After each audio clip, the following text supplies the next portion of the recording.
আমি আমার মা বাবা গ্রামেই থাকতো, আমাদের গোপালগঞ্জ এখানে। তো আমি এরকম ভাবে, আমার বাবা মানে খুব নেশাখোর ছিল, অ্যাডিক্টিভ টাইপের, মানে খুবই। তো আমার আরো 2টা ভাই হয় আগে, আকাশ, বড় ভাই আকাশ, ছোট ভাই তমা। আমি আর কি মেঝো, আমি হই। তো আমার যখন আমি হই নাকি, তখনই নাকি আমার বাবা আর বাবাই নাকি আমার মার উপরে মানে খুব টর্চার করে যে কেন একটা মেয়ে হইলো। একবার নাকি আমাকে মানে ছুঁড়ে ফেলে দিয়েছে বাগানে। আচ্ছা, হ্যাঁ। তো এখান থেকে আমার তোমার বাবা পেশায় কি ছিল? পেশায় কিছুই করতো না, মানে জেলের ছিল, কখনো মানে জেলের কাজ করতো, কখনো এটা করতো, কখনো সেটা করতো, আর অল টাইম নেশাই করতো। মানে আজকে খাওয়ার মতো খাবার আছে, কালকে যে কি হবে তার সেটা মানে সেই ইয়া করতো না। তো যখন আমার বয়স আস্তে আস্তে বাড়লো, 1.5 মাস হলো, তো আমার আবার আমার মারা হচ্ছে 4 বোন, আমার মা হচ্ছে সবার ছোট, আর আমার খালা হচ্ছে 3 নাম্বার আর কি। তো আমার খালার বিয়ে হয়েছে, তার বেবি কনসিভ হচ্ছিল না, অনেক বছর হয়ে গেছে বিয়ের। তো এইভাবে একটা চাপ ছিল। তো হওয়ার পরে সে গ্রামে যায়, শুনে আমার কাহিনী যে নেক্সট আমার কি হবে, আমার ফিউচারের কথা চিন্তা করে সে আমাকে নিয়ে আসে। 1.5 মাস বছর বয়সে নিয়ে এসে নিজের মেয়ের মতোই লালন পালন করে। আর আমার আম্মু, মানে আমার আম্মুর যে আছে না, যে কখনো আমার প্রতি যে একটা মায়া তৈরি হবে যে না ও আমার মেয়ে, ওর একটু এক্সট্রা কেয়ার করতে হবে বা ওর একটু খোঁজ খবর নেই, এরকম কখনোই হয় নাই।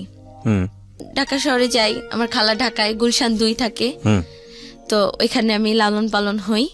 তো আমার মার আবার একটা ছেলে হয়, তো সেই ছেলেটা এখন আমার বাবা কোথায় ধরতে গেলে এখনো বাচ্চা আছে কি মারা আছে আমি যাই না, কারো খবরই তেমন একটা যাই না, শুধু মার খবর জানি। তো মার আর কি বিয়ে হয়ে যায়। ছোটবেলায় আমার খালা খালু যে মা বাবা, তাকেই আমি মা বাবা বলে চিনতাম। তো আমাকে খুব আদর করতো, মানে আমি কিছু একটা মুখে বলার আগে, আমি খুব শৌখিন, কিন্তু মুখে বলার আগেই মানে আমাকে সেটা এনে দেওয়ার জন্য সবসময় ট্রাই করতো। বিয়ে হয়েছে কি একটা লোক বিডিআর বলে, যে আর্মি বিডিআর রিটায়ার্ড হয়েছে, তার আগে একটা ওয়াইফ আছে, একটা ছেলে আছে অনেক বড় ডিপ্লোমা ইঞ্জিনিয়ার কমপ্লিট করছে, আমার মাকে আর কি বিয়ে করছে যে কোনো কারণে। তো ওই ঘরে এখন একটা মেয়ে আছে, নাম সাদিয়া, 10-11 বছর বয়স। গ্রামের বাড়িতে যখন বেড়াতে গেলাম, তো যাওয়ার পর এখানে আমাকে অনেকেই আমার খালাকে মানে বলতো আমাকে যে এখনো ওকে রাখছো বা এখনো ওকে পালতেছো, তোমার এখনো বাচ্চা হয় নাই। তো আমি এগুলা জাস্ট কেয়ার করতাম না, মানে বুঝতামই না কেয়ার কি, বুঝতামই না যে কি। তো আমাকেও জিজ্ঞেস করতো যে তুমি কি ওনাকে এখনো মা বলতেছো বা এখনো মা বলে ডাকো? তা আমি বলছি ডাকবো না, কাকে ডাকবো, আপনাকে? ওনাকে না মা বলে ডাকলে।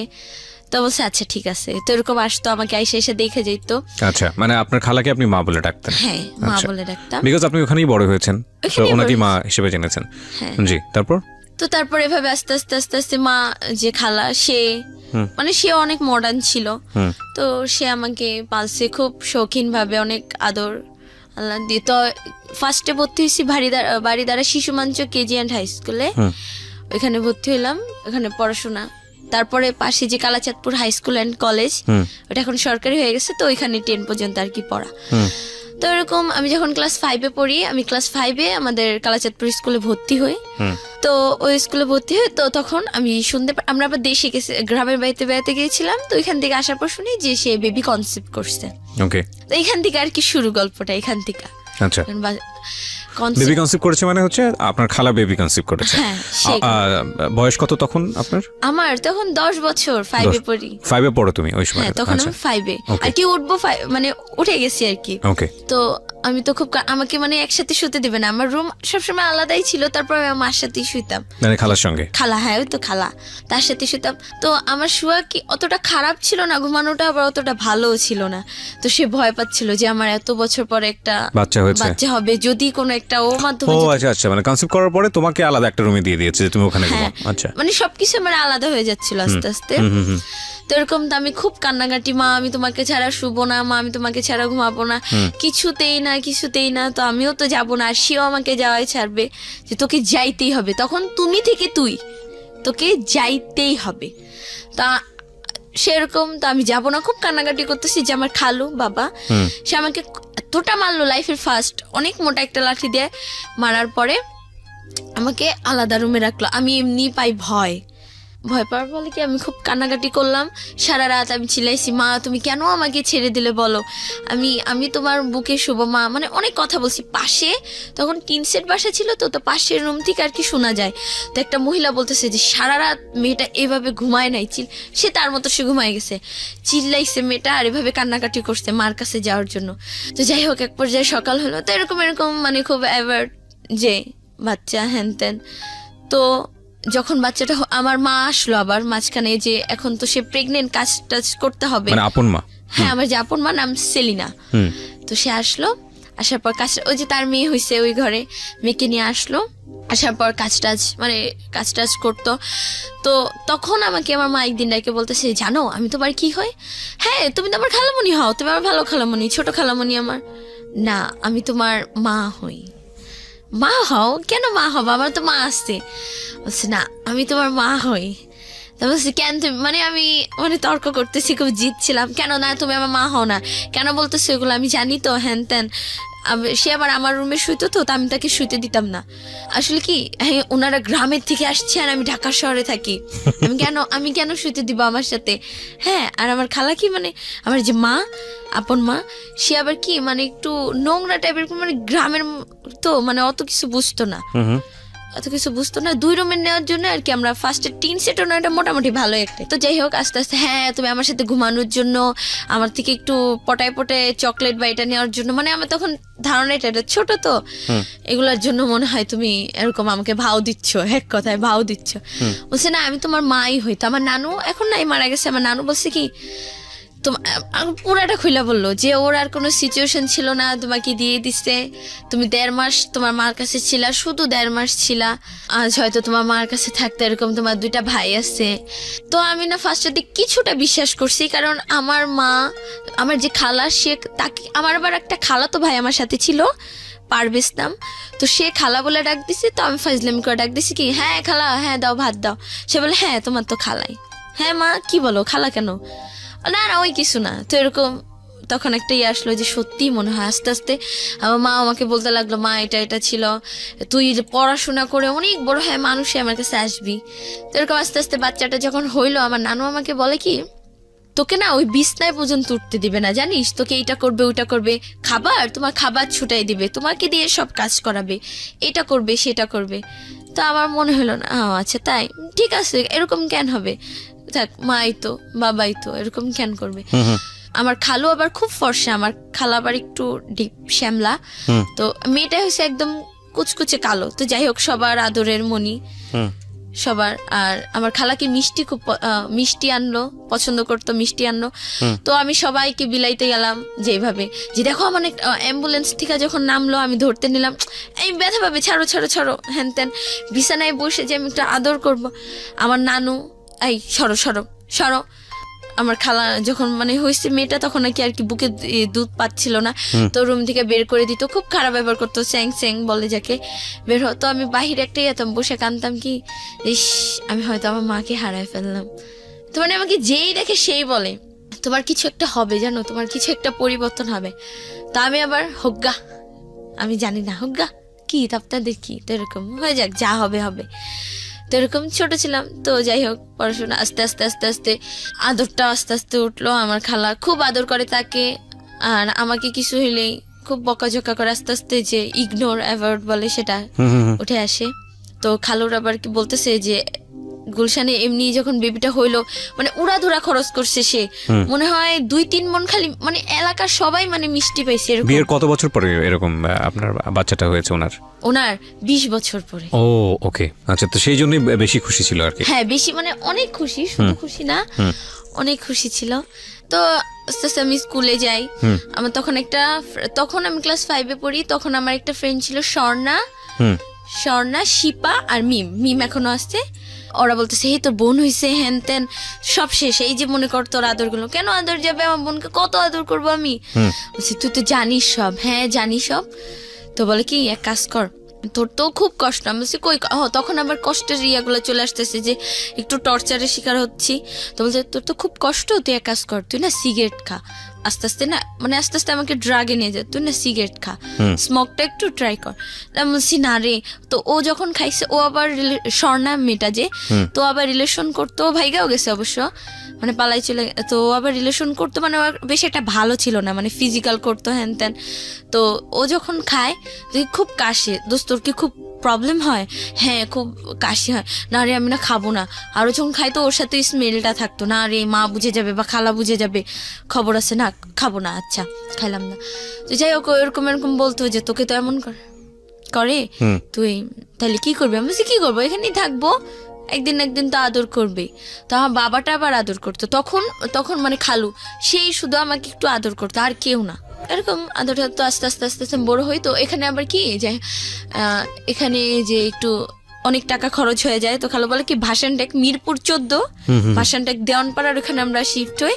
ওইখানে আমি আবার ভাসানটেক হাই স্কুলে ভর্তি হই, উচ্চ বিদ্যালয় যেখানে ভর্তি হই। ওইখানে পড়াশোনা করতে করতে করতে আমি, আমার আবার খালার আবার একটা ফ্রেন্ড ছিল, ছেলেটা হিন্দু বাট নাপিত। আমরা যে ওই যে টিনসের পাশেটা থাকতাম, তার সামনে সেলুনের দোকান ছিল, তো তাকে নিয়ে আমার খালু খুব জেলাস ফিল করতো, মানে সেই ছেলেটা কি আমার খালাকে খুব লাভ করতো। আর আমি অনেকের মুখে থেকেই শুনছি যে বেবিটাই নাকি তা, এটা আমি বিলিভ করি নাই কখনো। যাই হোক এটা তাদের ব্যাপার। তো তো ছেলেটার সাথে আমার খালা মানে সবকিছু শেষ করে দিতে চাই, যে তোর জন্য আমার সংসার আগুন লাগবে। আমাদের ওই বাসায় তো আসতোই, আগে আসা দেওয়া ছিল, তো ওই ভাসানটাকে একদিন আসে, তো আমার খালা আমাকে ফোন দেয়া ধরাই দেয়, যেন আমি ঠিকানাটা বলি আমার মাধ্যমে আসে, জানি আর কোনো প্রবলেম না হয়। তো ধরা দেয়, হ্যাঁ মামুনি, আমাকে জান্নাতমণি, হ্যাঁ জানুমণি তুমি কই, কোথায় থাকো তোমরা এখন, আমাকে ছেড়ে চলে আসলা? হায় হায়, না আমরা তো যে দেওয়ানপাড়া আছি, হ্যান ত্যান, এই যে মরিয়মপাড়া নাকি, এখানে একটা প্রভাবশালী মহিলা, এই তার এলাকা। তো বলছে ঠিক আছে আমি আসবো তোমার সাথে দেখা করতে, তো এরকম আসতো। তো তাকে নিয়ে পাশের একটা মহিলা একটু প্যাচ লাগাই দেয় আমার খালু, তো ওইখান থেকে আমরা চলে আসি। প্যাচ লাগাই দেয় বলতে ওইখানে আবার কিছু ছেলে পেলে, মানে আমার খালার উপরে কেন যাই না রাগ ওই মহিলা দুইটা, তো আমার ওখানেও কটা ছেলে লাগাই দেয়, যাদের আমি স্কুলে যেতে পারি না, ছেলেগুলো আইসা খুব ডিস্টার্ব করে, ইফটিজিং এ অনেক খারাপ একটা অবস্থায় চলে যায়, যে ছেলেগুলা যে অফার করতে থাকে আমাকে রিলেশন করবো হ্যান ত্যান। তো যাই হোক আমরা এখান থেকে চলে আসি আবার ব্যাক গুলশানে। তো আইসা এখানে পড়াশোনা ওই যে বাদ 6 মাস 6 পর্যন্ত, 6টা ভালো মতো পড়া হয় নাই, তো 7-এ ভর্তি হব। তো যাই হোক বাসার সব কাজ টাজ সব করতাম। খালা যদি মানে খালা কি সবসময় ওর জন্য কিছু একটা এক্সট্রা রাখতো, বলতো কি তোকে তো ছোটবেলায় কত আছে না যে কিশোরের যে একটা পুষ্টির ব্যাপার, আমার দিকে যে না এসব কিছু কেয়ার করতো না, যে ওর এটা লাগবে বা ওর ওইটা লাগবে, এরকম কিছুই না। এই নুসাইব ভালো কিছু একটা হয়েছে, সব একটু একটু খাইলো, এইটা নুসাইবার পরে যে ওটা খাবে বা আমার যে খেতে ইচ্ছা করবে, বা আমার মানে হচ্ছে যে ওনার মেয়েটা, হ্যাঁ নুসাইবা, এটা ওর। তো আমার খুব খারাপ লাগতো এই জিনিসটা, কম বয়স আর ফ্রেন্ডরা বুঝাইতো। তো যাই হোক আস্তে আস্তে আস্তে খুব একটু টর্চারের ইয়াতে ছিলাম। 7-এ উঠলাম, কিছু হইলেই মানে আমাকে এতটা মারতো, মানে যা পাইতো হাতের কাছে, মানে এখনো আমার মানে বডি প্রত্যেকটা জায়গায় ব্যথা। পানি ঢালতে গেছি, পানিটা হাত থেকে একটু পড়ছে, সেজন্যই একটা থাপ্পড় খাওয়া লাগবে, একদম মাস্ট খাওয়া লাগবে। মানে কথায় কথায় গায়ে হাত তোলা, হ্যাঁ কথায় কথায় গায়ে হাত তুলতো। আর একটু ভাইবাও নিত না যে ও বড় হয়েছে, একটা মেয়ে মানুষ, না এরকম না। 7-এ উঠি এরকম কষ্ট। তো 7-এ উঠি লাস্ট দিক দিয়ে একদম। তো আমরা ওই বাসাটা ছাড়ি, এখন আমরা একটু টাকার সমস্যায় পড়ে গেছি, কারণ আমার খরচ আমাকে তো একদম বিয়ে দিয়ে দিবে, তা আমার খরচ, আমার খালুর আবার কথা কি না থাক পড়তে থাক, এসএসসির পরে তো জানি হিসাব করা যে 16 বছর হবে, এইচএসসির পরে ওর 18 বছর হলে ওকে একটা সরকারি জব দিয়ে দিব, ওর নিজের লাইফ নিজে করবে। ওকে। তো ওই তো আবেগের বয়স, ফ্রেন্ডরা ছিল, এটা বলে ওটা বলে, কদিন পর পর যে তুই একটা রিলেশনে যা, তুই তো এরকম সেরকম, তোর উপরে ক্রাশ খাইছে, আমি কেয়ার করি নাই। 7-এ আমরা 7 তলা একদম ছাদের উপরে বাসা নেই, আর আমাদের 5 তলা একটা ছেলে থাকে, ওই ফার্স্ট লাভ। ছেলেটার নাম নাইমুল হাসান সিজান আর কি, সবাইকে সিজান বলে ডাকতো। আচ্ছা। আমরা যেদিন বাসায় উঠি ওই দিন ছাদের উপরে ছিল, আমরা সবকিছু আমাদের মালামাল সেট করি।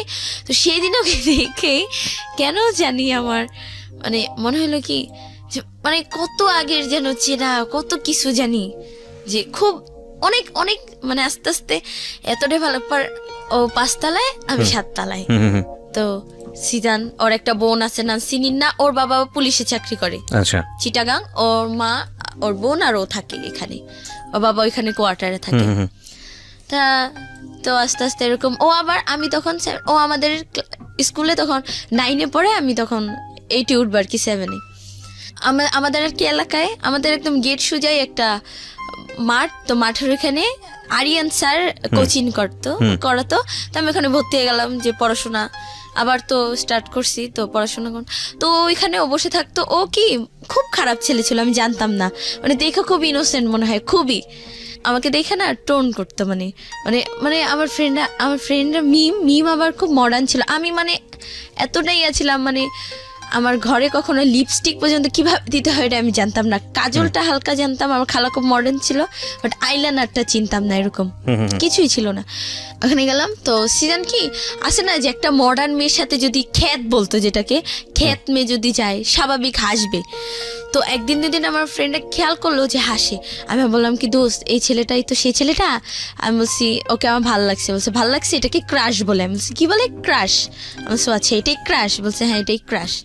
তো হাসে, তো বলে কি এই যে দেখছিস তোকে দেখে ও হাসে, ও তোকে লাইক করে, দেখ ও তোকে, কিন্তু ওকে দেখে হাসে যে ওর সাথে আমাকে ওকে দেখে হাসে, ও না তোকে দেখে হাসে রে, তোকে পছন্দ করছে, এই তো তোর ফার্স্ট লাভ এবার সাকসেস হবে।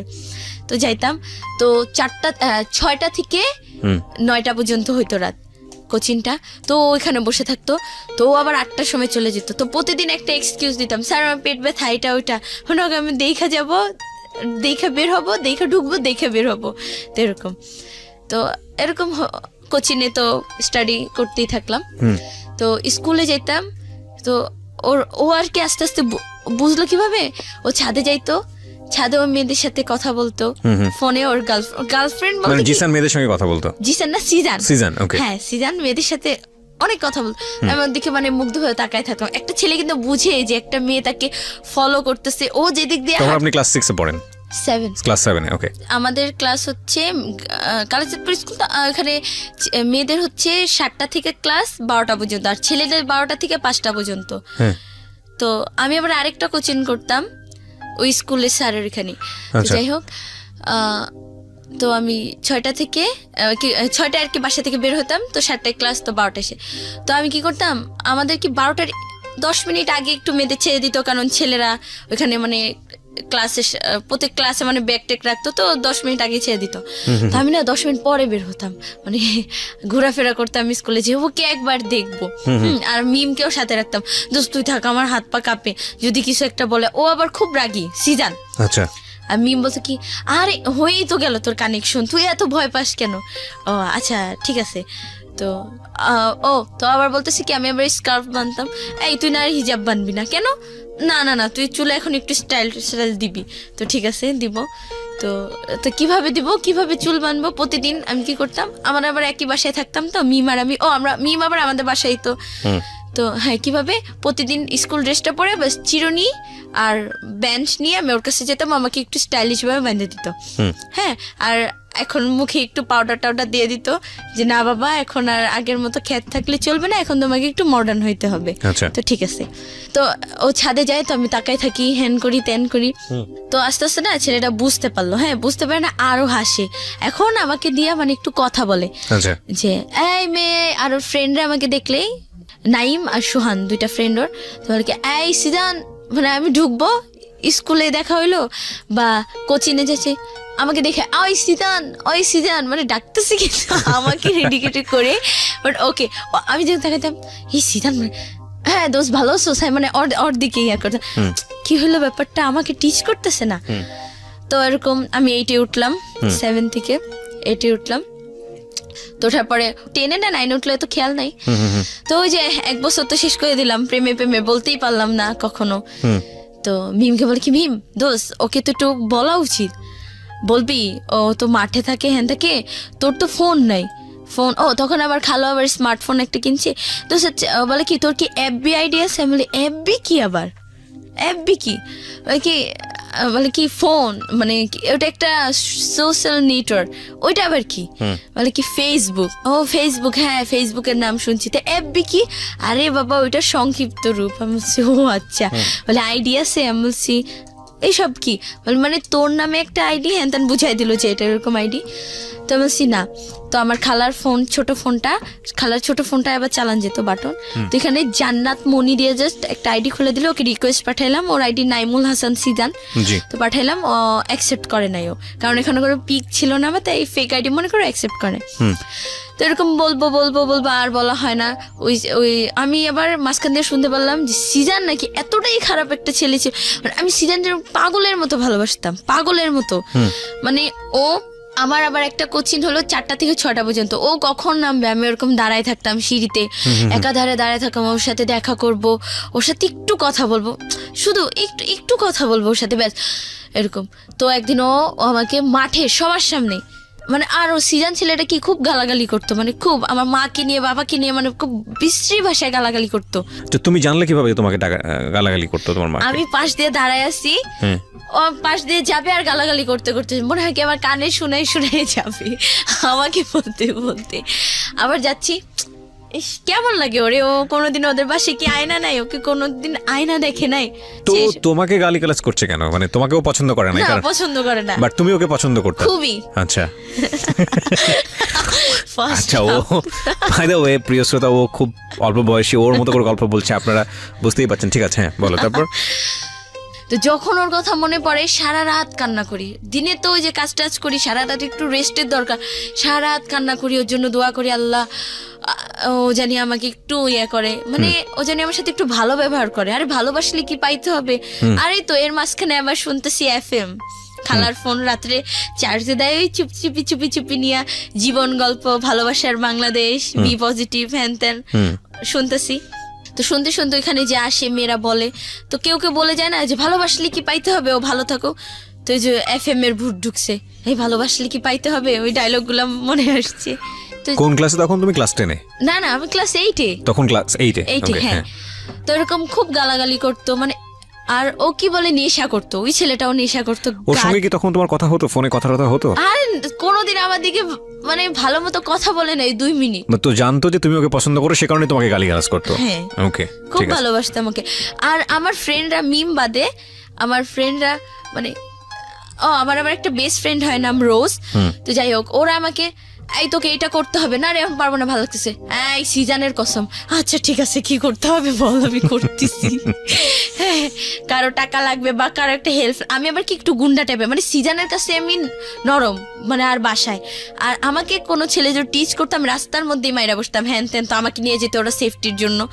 না রে দোষ আজকে যাবো না, সিজানের কসম, আচ্ছা ঠিক আছে বল কোথায় যাইতে হয়, আমি যাচ্ছি, সব জায়গায় যাবো, যাচ্ছি। তো এই বলে আমাকে সিগারেটও খাওয়াইছে। আমার একটা ফ্রেন্ড, ওই যে ওই মেয়েটার নাম ছিল কি শিউলি টাইপের, তো ওই মেয়েটা, সিজানের কসম তুমি একবার একটা টান দাও, ঠিক আছে আর কিছু খাইতে হবে, দাও না খাচ্ছি। সিজান আবার স্মোক করতো, তো ওই দোকানে একটা ছেলে, মানে যে দোকানে গিয়েও সিগারেট খাইতো, আমার যে বেস্ট ফ্রেন্ড শান্তা আর কি রোজ, ও নিজের নাম এফবিতে নাম দিছে রোজ, তাই ওকে সবাই রোজ নামেই চিনে। মেয়েটা অবশ্য অনেক ভালো, তো আমার সাথে ওর বেস্ট ফ্রেন্ড হয়ে, মানে খুব ক্লোজ হয়ে যায় আমরা একে অপর। তো ওকে আমি বলি, তো রোজ তখন আমার ওই আইডিটা ডিঅ্যাক্টিভেট করে দিই। আইডি যার জন্য খুলছি সেই অ্যাকসেপ্ট করে না, ডিলিট করে দেয়। তো ওই আইডি আমি দিয়ে কী করবো, ডিঅ্যাক্টিভেট করে দিচ্ছি। তো রোজ খুলা বলতেছে, জানো আমার ফ্রেন্ড আছে জান্নাত, তোমাকে অনেক ভালোবাসে সিজান, জানো তোমার কথা, ওর কথা ক্লাসের সবাই বলতেছে, তার বয়ফ্রেন্ডের কথা, খারাপ তো লাগেই যে আমার বয়ফ্রেন্ড আজকে আমাকে এইটা দিচ্ছে, বা ডোন্ট মাইন্ড আমাকে আজকে কিস করছে বা হার্ট করছে, ওর সাথে হাতে হাত ধরে আমি আজকে ঘুরতে গেছি এই জায়গায়, এটা ওইটা। তো আমাকে জিজ্ঞেস করে, কিরে বৈশাখী, আমাকে আবার বৈশাখী বলতো কেন, আমার পহেলা বৈশাখীর দিন জন্ম। তো একজন দুজন, এই দোস্তকে না আজকে থেকে বৈশাখী রাখবো, তো এখন বৈশাখী নামেই চিনে সবাই, জান্নাতুল ফেরদৌস একটা নাম আছে। তো বৈশাখী তোর সিজান কি করছে, তো আমি ক্লাসের মধ্যেই মানে এত জোরে জোরে চিল্লায় কান্না করতাম, মানে সবাই বলতো ওই ছেলেটা কি এগুলো বুঝতে পারে না, সিদান সিদান বলা কান্না করতাম, সিদান সিদান বলা, মানে এতটাই পাগল হয়ে গেছিলাম। তো রোজ বলতো এরকম এরকম মতো তোমাকে অনেক ভালোবাসে। বলছে কি যে দেখো আমি ভালো না, আমি ওকে বলো ও যদি আমার সাথে ফিজিক্যাল কিছু একটা করে তাহলে আমি ওকে মাইনা নেব। বলছে ও তো এরকম মেয়ে না, আর তুমি ওকে জিজ্ঞেস করে দেখো, ও ফিজিক্যালের মানেই বুঝে না, তোমাকে জিজ্ঞেস করে দেখো।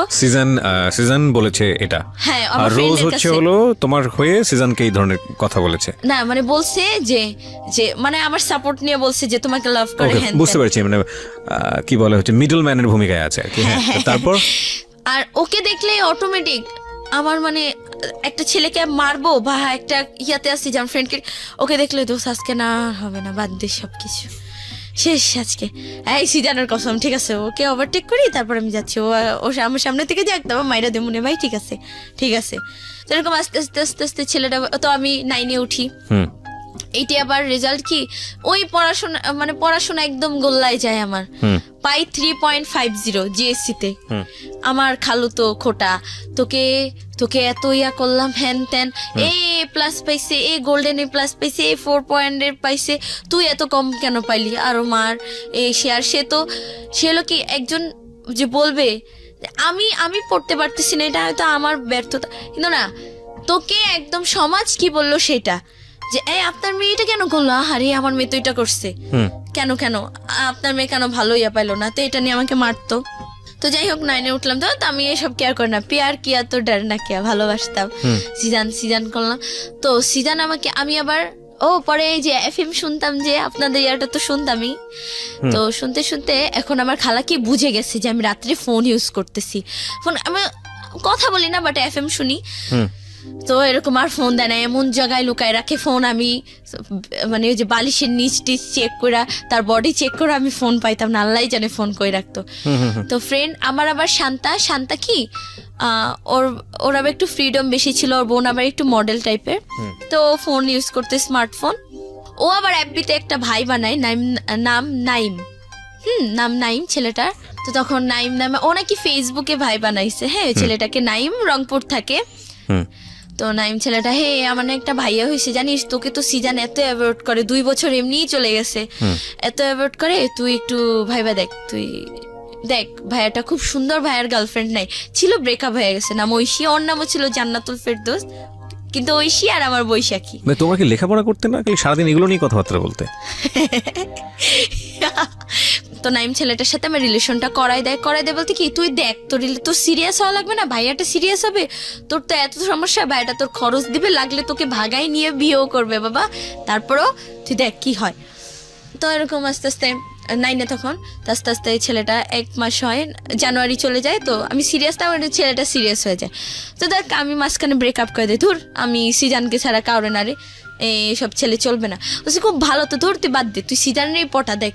আমি কি নাইমের কাছে যাবো, আমি পানি খেতে গেল, ওই পানির গ্লাসেও আমি সিজানকে দেখি, হ্যাঁ আরো 2 বছরের একটা মায়া পড়ে গেছে, আমাকে ছাড়তে পারবো না, তুই পারলে যা ছাড়গা, বা তুই নাইমকে ধরগা, হ্যাঁ আমার ভাই লাগে চুপ, দুজনের তো এরকম ঝগড়া। শান্তার বাড়িও হচ্ছে আমাদের গোপালগঞ্জ ওদিকেই। তো যাই হোক দেশীয় আরো ফ্রেন্ডশিপ। তো এখন ফোন দিচ্ছে না, এখন নাইমও বলতেছে না, আচ্ছা বল কি, আচ্ছা আচ্ছা ঠিক আছে তোর এফবি চ্যানেল লাগবে না, বল তুই স্মার্ট হবি না। তো শান্তা আবার আমার বলে কি, ওর বোন আবার বাইরে, মানে ওদের ফ্যামিলি অবস্থা অনেক ভালো, অনেক মা বোন সবাই বড় লোক খুবই। তো ফাউন্ডেশন বের করে, এটা দোষ, এটার নাম কি ফাউন্ডেশন, আচ্ছা এটার নাম কি আইলাইনার, ও আচ্ছা লিপস্টিক, আমি লিপস্টিক বলতাম না, লিপস্টিক বলতাম, তো লাইক তো বুঝলাম না এটা লিপস্টিক হবে, এটা ব্লাশন, এটা শেড, এগুলো দিয়ে কি করে, এগুলো দিয়ে এরকম সাজে, তুই সাজে যাবি সিজানের সামনে, দেখবি ও তোকে, ও ডিসিশন চেঞ্জ করে ফেলবে, 2 বছরে যেটা না হয়েছে এই বছরে সেটা হবে, একদিন একটু সাজাই দে না, সাজাই দিল, মানে মাশাল্লাহ, মানে সেদিন আমাকে এত সুন্দর লাগতেছে, মানে যে কখনো সাজি নাই। আয়নার সামনে গিয়ে আমি বলতেছি কি, হ্যাঁ জান্নাত, হ্যাঁ এখন তুমি পারফেক্ট সিজনের জন্য, এখন তুমি পারফেক্ট, হ্যাঁ। আর সিজান সাজে আবার বলতেছি, হে জান্নাত তুমি তো জলপুরি ছিল, আমি তো বুঝতে পারি নাই তুমি এত সুন্দর, হ্যাঁ তো ঠিক আছে আমি সব ভণ্ডামি বাদ যাও, আজকে থেকে শুধু জান্নাতি, হ্যাঁ। রিসেন্ট ফিরে বলে কি দোষ, যদি এটা না হয়, বলছে এটা না হলে নাই, তুই আর আসবি না বা ওকে তুই ভুলে যাবি। বলছে আমি না পারবো না রে।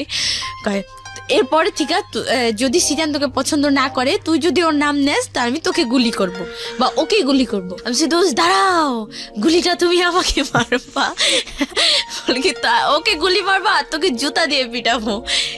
আর ক্লাসে আর এখন থেকে তো এরকম এত স্মার্ট হয়ে গেছি, মানে চুল আমার খুব বড় আর খুব কোকড়া ছিল, তো আস্তে আস্তে চুলের যত্ন নিচ্ছি। হ্যাঁ মানে এটা করছি, ফেসিয়াল করব, এটা করব, এই দুধ দিয়ে, দুধের সর দিয়ে, লেবুর রস দিয়ে, আটা চিনি এটা দিয়ে মুখে মাখি। আমার কালার তো কি রে ওর কি হলো, হ্যাঁ চুলের কালার কিনে আনছি, চুলের কালার করছি, চুলে সেই একটা হাইফাই অবস্থা। তো আস্তে আস্তে সিজান একটু ভাবলো কি রে ওর কি হলো, বাতাস টাতাস লাগছে নাকি সবাই।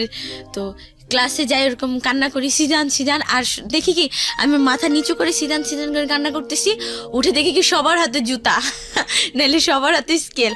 তোকে আজকে মেরেই ফেলবো, তুই কেন সিজানের নাম বলিস, ওকে তোকে ভুলতেই হবে। ভুলতে তো পারতেছি না, দূর মিয়া তোরা ভুল গা যা। তো ক্লাস 9-এ 13ই ফেব্রুয়ারিতে আমি ফোন কিনি। ফোন কিনি কি ওইখানে আবার তো কমিশনার জাকির হোসেন বাবুল, সে আমাকে ভাগ্নি বানায়, তাই জান্নাত তুই আজকে থেকে আমার ভাগ্নি।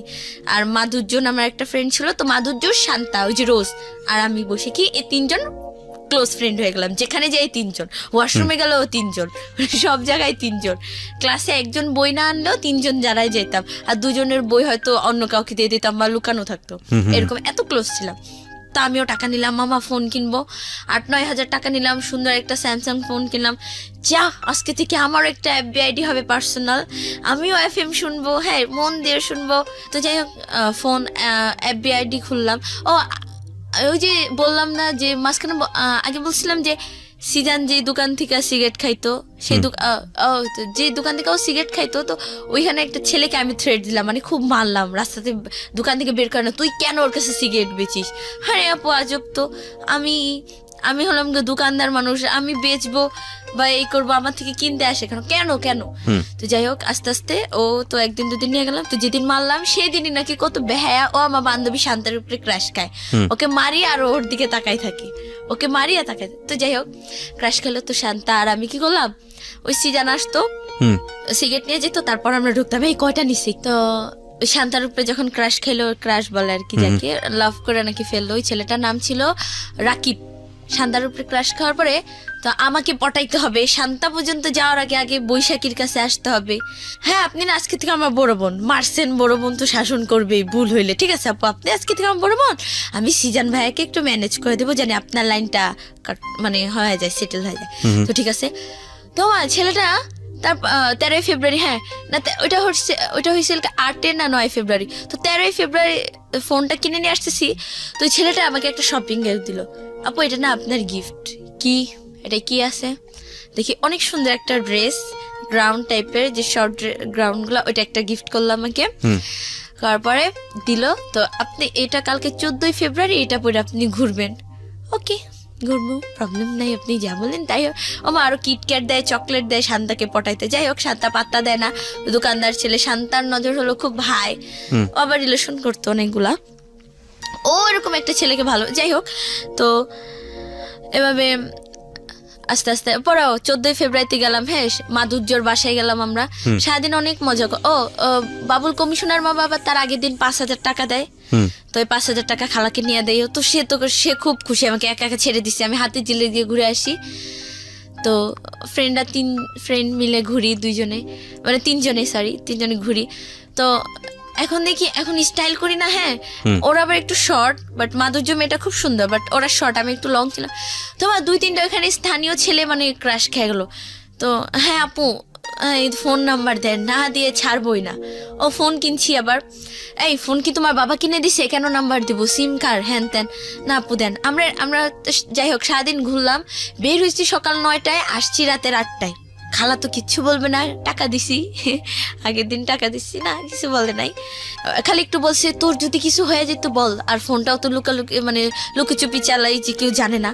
ফোনটা অনেক কষ্ট করে চার্জ দিতাম, তার ঘুমাই থাকতো সারা রাত, হাঁটাহাঁটি 2 ঘন্টা চার্জ দেওয়ার পরে আর কি খুলে টিপে ফোন ইউজ করে আবার চার্জ দিয়ে সকালে উঠে খুলে ঘুমাইতাম।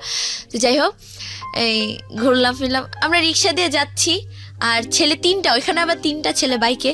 আমাদের রিক্সা থামায়া বাইকে ধরে এই নাম্বারটা আপু দিলেন না, নাম্বারটা দিলেন না। পরে এক পর্যায়ে তাদের বাইকের তেল নাকি শেষ হয়ে যেত। আমরা তো 3জন খুব খুশি, হাল্লা বাচ্চি।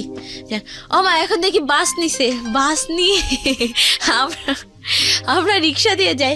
ও বাস দিয়ে সে আমাদের আগে দাঁড়ায়, হাই নাম্বারটা তো দিলেন না, এই নাম্বার দিব মানে। তো যাই হোক, তো অনেক মজা মজায় 3টা কাটায়। গুলশানে যে নাট রেস্টুরেন্ট, তো এখানে আমরা খাইলাম। আমি ট্রিট দিলাম, আমার কাছে আরো এক্সট্রা 8,000 টাকা ছিল যে মামার থেকে। মামা টাকা দেন তো কিছু জানি না, টাকা নিতাম মামা থেকে, কমিশনের মামার টাকা নিতাম, ওরাও নিত। 3জনে মিলা যাক খাওয়া দাওয়া করলাম। করার পরে তো যাই হোক ঘুরলাম টুরলাম, সারাদিন আসলাম বাসায়। তো সিজানকে আমি নক দিলাম।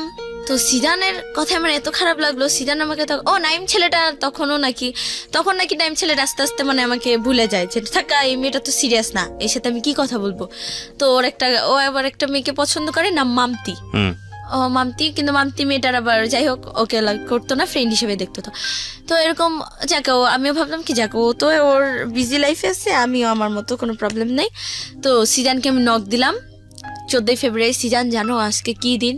কি দিন সিজান আজকে কি হয় জানো? বিশ্ব ভালোবাসা দিবস, হ্যাপি ভ্যালেন্টাইন্স ডে। আজকে হ্যাপি জুতা দে, তাও কার জন্য জানিস? তোর জন্য। কেন সিজান, আমি কি করছি বলো? আমার ওপর মানে সেদিন একদম ওকে জোর জবরদস্তি ফোনে এফবিতে কি করছি বলো? তোমার আমাকে ভালোবাসতেই হবে, কেন বাসবা না বলো? আমার মধ্যে এখন কি কম আছে বলো? কি কম আছে? বা আমাকে খারাপ অফার দিল, এটা করতে আমি ভাইবা দেখবো না বাবা, আমি এটা করবো না। তখন আবার এটা একটু বুঝি, ফ্রেন্ডদের সাথে চলে না এটা হবে না। তো কয়েকদিন পরে আবার নক দিয়ে বলতেছে, হঠাৎ ওই নক দিয়ে বলতেছে কি একটা ছেলে আছে, প্রেম করবা? সিজান আমি কেন প্রেম করবো? কেন তুমি আসো না? আচ্ছা ধর, আমি কেন, আমি কি তোমার সাথে রিলেশন করবো? তোমাকে আমি বউ বানাবো না কি? চিন্তা করো না, এসব চিন্তা করো না। দেখো তা আমি ওকে ও আজে বাজে কথা বলো, নেশা করতো তো আবার আজে বাজে। তো আমাকে একদিন বল কি তুমি এক কাজ করো, ওয়াশরুমে যাও। হ্যাঁ, ভয়েস মেসেজ দিচ্ছে রাত্রে, হেডফোন দিয়ে খুব চুপি চুপি এফএম শুনতাম আর চ্যাটিং করতাম। তুমি যাও ওয়াশরুমে গিয়ে তোমার ফুল বডির পিকটা তুমি আমাকে তুলে তারপর আমাকে মেসেঞ্জারে সেন্ড কর। আমি বলছি কেন আমি দেখবো। তখন আমি না শান্তাকে নক দিলাম, দোষ কি করবো বল? বলছে আজকে তোর পরীক্ষা হবে যে তুই কে। আমি বলছি দাঁড়া, ঠিক আছে দাঁড়া। হ্যাঁ, ওরে ভাব নিলাম যে ওরে আমি এখনই বাসায় গিয়ে মায়ের আসবে। হ্যান ওরে নক দিয়ে বললাম কি কেন আমি না পারবো না, মানে এমবি নাই। শান্তা বলে কি বকা দিছিস? আমি বলছি হ্যাঁ সেই বকা দিছি, ওকে পারি নাই। পরের দিন আবার বলতেছে যে খারাপ পিক দিতে। মানে সেদিন মানে আমার খুব রাগ উঠেছিল। ও সেদিন আবার শুনছি কি ও নাকি ওর ব্যাপারে মানে সব জানছি যে ও খুব খারাপ, ও মেয়েদের সাথে ফিজিক্যাল করে, ও নেশা করে, মানে ও ভালোবাসা কিছুই বুঝে না। সেদিন চাইছে আমি বলছি কি যা তোর মারি গিয়া বল দেখাইতে। কি বললি তুই? আমি বলছি হ্যাঁ, তোদের মতো ছেলেকে এভাবেই শাস্তি দিতে হয়। ওরা বলে কি তুমি না জান্নাত না, ও নর্মাল হয়ে গেছে, তুমি না জান্নাত না। আমি জান্নাত, ভয়েস এসএমএস পাঠাইছি, আমি জান্নাত কি বল যে তুমি জান্নাত না, এটা জান্নাত না, এটা হয়তো ভিডিও করা বাট কথা এরকম না, তুমি জান্নাত না, আমি জান্নাত। বলে কি তুমি এত কঠিন কিভাবে হইলাম? বলছি ওই যে 2-2.5 বছরের এক্সপিরিয়েন্স আছে, তোমার পিছনে ঘুরছি আমি, হ্যান করছি ত্যান করছি, কত কিছু করছি। ও আমার কি বলে, বলছি তুই হাত কাইটা গভীরভাবে হাত কাইটা ফ্রেন্ডরা মানে ওর কথা গভীর এইরকম নিচে দিয়ে এরকম মানে মেঝে পড়তো, মানে একটা ব্যথা, এটাও আমি বুঝতাম না। তো যাই হোক এভাবে আস্তে আস্তে সবাই মিলা বুঝালো, দেখ তুই ওর একটু ভুলা যা, লাভ নাই, যেখানে মায়া বাড়ায় লাভ নাই সেখান থেকে মায়া কাটাইতে হয়।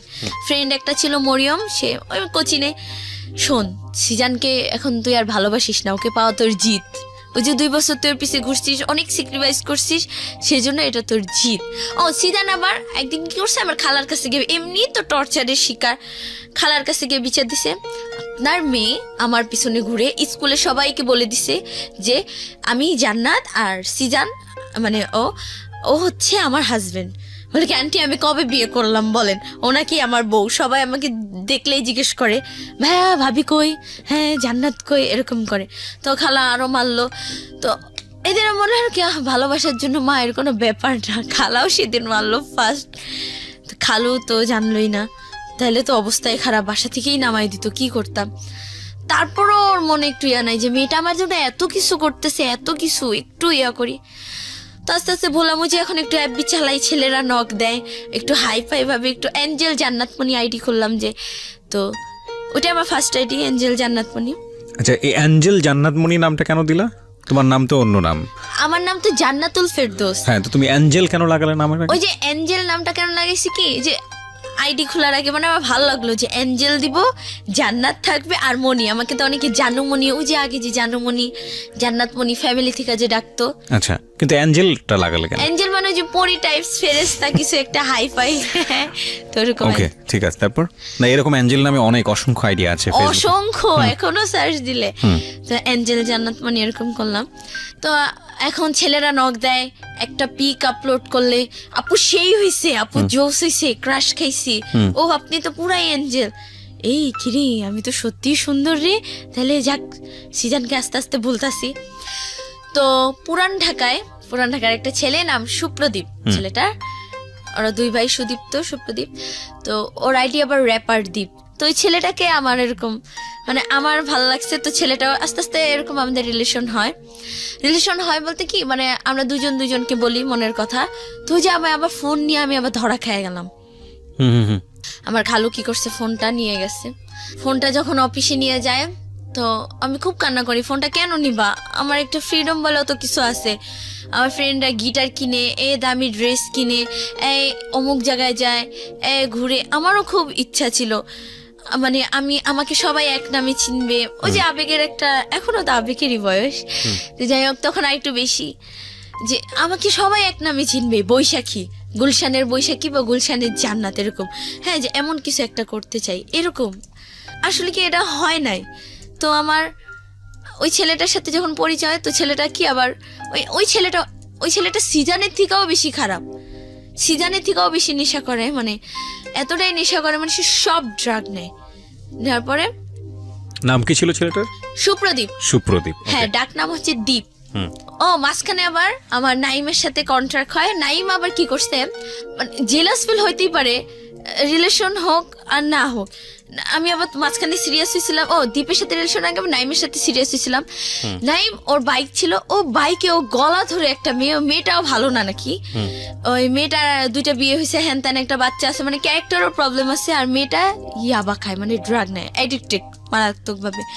ওই মেয়েটার সাথে গলাগলি ধরে ও বাইকে উঠে পিক তুলছে, আপলোড দিছে ক্যাপশন দিয়ে, জান তোমাকে অনেক অনেক মিস করি। এটা কি কোনো গার্লফ্রেন্ড ইজিলি মাইনা নেয়? আমি তো ওই পিকটার জন্যই আমি আজও রাখ, ও কেন ওই পিকটা আপলোড করবে? সীমা কে হয় ওর? সীমা আপন না জান্নাত আপন? না, ও বলে আমার ফ্রেন্ড, ও আমার বোন। চুপ থাক তুই। তেন ওকে ব্লক মাইরা দিছি, আমি আনফ্রেন্ড করে দিছি, যা ওর সাথে কোনো কথা নেই আমার। ও একটা মেয়ের সাথে ও কেন গলাগলি ধরে পিক তুললো বাইকে? তো এরকম সুপ্রদীপের সাথে রিলেশন হয়ে গেল 3-4 মাস। মানে ওই যে 3-4 মাস আবার গ্যাপ পড়লাম, তো তখন 9-এ গ্যাপ পড়লো। তো ও ফোন ওইটা ভাঙ্গেই ফেলে। তো আমার ফ্রেন্ড আবার সজীব, ওকে বললাম, দোস্ত তো 2টা ফোন, আমাকে একটা ফোন দিয়ে দে। বলছি কি করবি? আমি বলছি কেন প্রেম করবো? ও আবার ফিটিং বাস, তুই ফিটিং আইনা দিতে পারবি? বলছি এটা আবার কি? বলছি ওই যে ছেলেদেরকে থেকে টাকা টুকা নিবি, গিয়া বলবি ফোনে জাস্ট তুই কথা বলবি, যা করার আমি করবো, তোর যা টাকা লাগে আমাকে বলবি। আমি বলছি দেখ একটু পাম্পট্টি মারি, দেখি ফোনটা দিলেই হয়েছে, তারপর তোর আর চিঠি না যা সর।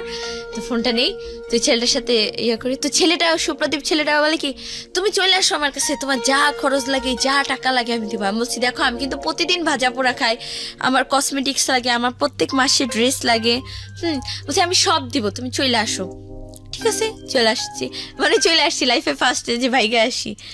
খালুরিয়াটা চলে আসছি কেন, আমার 9-এ যে মানে যে 8-এও বার্থডে সেলিব্রেট হয় না, 7-6-এও বার্থডে সেলিব্রেশন হয় না, তো ফ্রেন্ডদের হয় আর হয়তো আমারও খুব ইচ্ছা করলো, তো আমারও না খুব বার্থডে সেলিব্রেট করতে ইচ্ছা।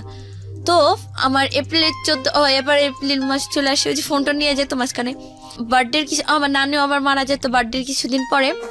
আমার বার্থডেটা ওরা করবে, শান্তা মাধুর্য। হ্যাঁ, তো আমরা রেস্টুরেন্টে যাই, গুলশানে ক্যাফে ডিলাইট, ওখানে অনেক সুন্দর একটা কেক কিনে ওরা, মানে আমরা মোটামুটি ভালোই। তো একটু লেট হয় দেখা আসার পরে আমার ফ্রেন্ডটা ওই শান্তাও কোনোদিনও আমার বাসায় আসে নাই, আসে আমার বাসায় সেদিন আয়শা দোস্ত আমি তোকে আমার আজ তোর বাসায় নিয়ে যাইতে হবে। বলছি না রে, আমার বাসা অনেক সমস্যা, আমি যে সমস্যার মধ্যে থাকি। আমার খালু আমাকে কথায় কথায় মারতো, কথায় কথায়। আর আছে না যে ঠিক আছে মেয়ে, চট থাপ্পড় একটা, মানে এতটা বাজে ভাবে আমাকে মারতো, মানে পশু, মানে মানে কি বলবো, মানে খুবই খারাপ একটা অবস্থা, মানে অনেক মারতো অনেক। তো সেই দিন ও গেল, ওকে নুডলস রান্না করে দিলাম। ফার্স্ট আসলি আমার বাসায় আমার খালা আবার একটু অসুস্থ ছিল, তো সে ওরা তোটা কেয়ার করতে পারে নাই। তো আমি গিয়ে বসি, তো জিজ্ঞেস করে এই তুই কোথায় ছিলি আজকে? বাবা ওরা তো আমার বার্থডে ইয়া করছে। হ্যাঁ তোমার বার্থডে ইয়া করছে না, বার্থডে। মানে সে যখন মারে তার ফেসগুলা এমন খারাপ করে, মানে এতটা ইয়া করে আমাকে, মানে আমার গায়ের উপর উঠে, মানে মারতেছে। আর আমার ফ্রেন্ডরা একবার মাইরা গেছে, ফ্রেন্ডরা খাটে বসা আমার সামনে মারলো। তো কি দোষ, তোর কি কোনো ওয়ে আছে এখান থেকে যাওয়ার? তুই আমারে বলিস আবার আসে, এই মেয়ে তুমি এখনো যাও নাই বাসা থেকে, যাও আমার বাসা থেকে বের হও। ওকে বের করে দিছে, দিয়ে আমাকে আবার এত মারে যে আমি 12-13 দিন আমি স্কুলে যেতে পারি নাই। স্কুলে যাওয়া অফ হয়ে যায়, মানে নাক মুখ চোখ সব কিছু আমার ফুলে যায়। ওকে। তো যাই হোক, শান্তা ওই দিক থেকে ট্রাই করতে থাকে যে নাইম ছেলেটা, দেখি যে নাইম কোনো ম্যানেজ করতে পারে কিনা। তো নাইম এরকম যে বললো যে ঠিক আছে আমি দেখি ওর জন্য আমি কি করতে পারি। তো নাইম অতটা সিরিয়াস নেয় না যে হ্যাঁ ও আমাকে এত ইনসাল্ট করছে হ্যান ত্যান। তো যাই হোক, সুপ্রদীপের সাথে তো এরকম। আবার ঈদের দিন আমি শান্তার বাসায় ছিলাম। সে ঈদের দিন আমাকে এই তুই কোথায়? আমি ফ্রেন্ডের বাসায়। তোর এত কেন দেরি হচ্ছে? আইনা আমাকে এত মারে, আমাকে খুব টর্চার করতো, অনেক মারতো। নভেম্বরের 23 তারিখে আমি পালাই, 23 তারিখে আবার নাইমের বার্থডে। তো এরকম বলতো সবসময় ফ্রেন্ডরা, তুই না কোথাও চইলা যা রে, তুই অনেক হ্যাপি থাকতে পারবি, তুই এখানে থাকিসই না। 23 তারিখে না 22 তারিখে রাত্রে পালাই দীপের সাথে। খালার ফোনটা নিয়ে পালাই, 3 সেট কাপড় নেই, তখন মাথায় এত কিছু আসে না, গয়নাগাটি টাকা পয়সা নিতে হয় পালাই গেলে। ছেলেটাও তো অ্যাডিক্টেড, কিছুই করতো না, কাজ বাস। মানে বাবা মা মারলো, এই খালা খালু মারলো, গায়ে হাত তুললো, এই কারণে সিদ্ধান্ত নিলেন সুপ্রদীপের হাত ধরে চলে যাবেন। হ্যাঁ। তো কি করলেন আপনি? চলে গেলেন বলতে প্ল্যানটা কিভাবে ছিল, আপনারা কিভাবে এক্সিকিউট করলেন এটা? একটা ড্রেস পরলাম, একটু সুপ্রদীপ এটা জানতো যে আপনি বাড়ি থেকে চলে আসতেছেন? ওই তো তুমি চলে আসো, যা খরচ লাগে আমি দেবো, যা টাকা লাগে আমি কি করতো তখন? কিছুই করতো না, নেশা করতো। আর পুরান ঢাকা ওদের 4 তলা বাড়ি আছে, ব্যাস এই। এটা তুমি আগে থেকে জানতা? না আমি জানতাম ও নেশা করতো না, কিন্তু একটু কাজ টাজ করতো না। বাট তোমার মার সঙ্গে তো তুমি জেনেছো তোমার অরিজিনাল মাকে, তো তার সঙ্গে তো তুমি যোগাযোগ করতে পারতে।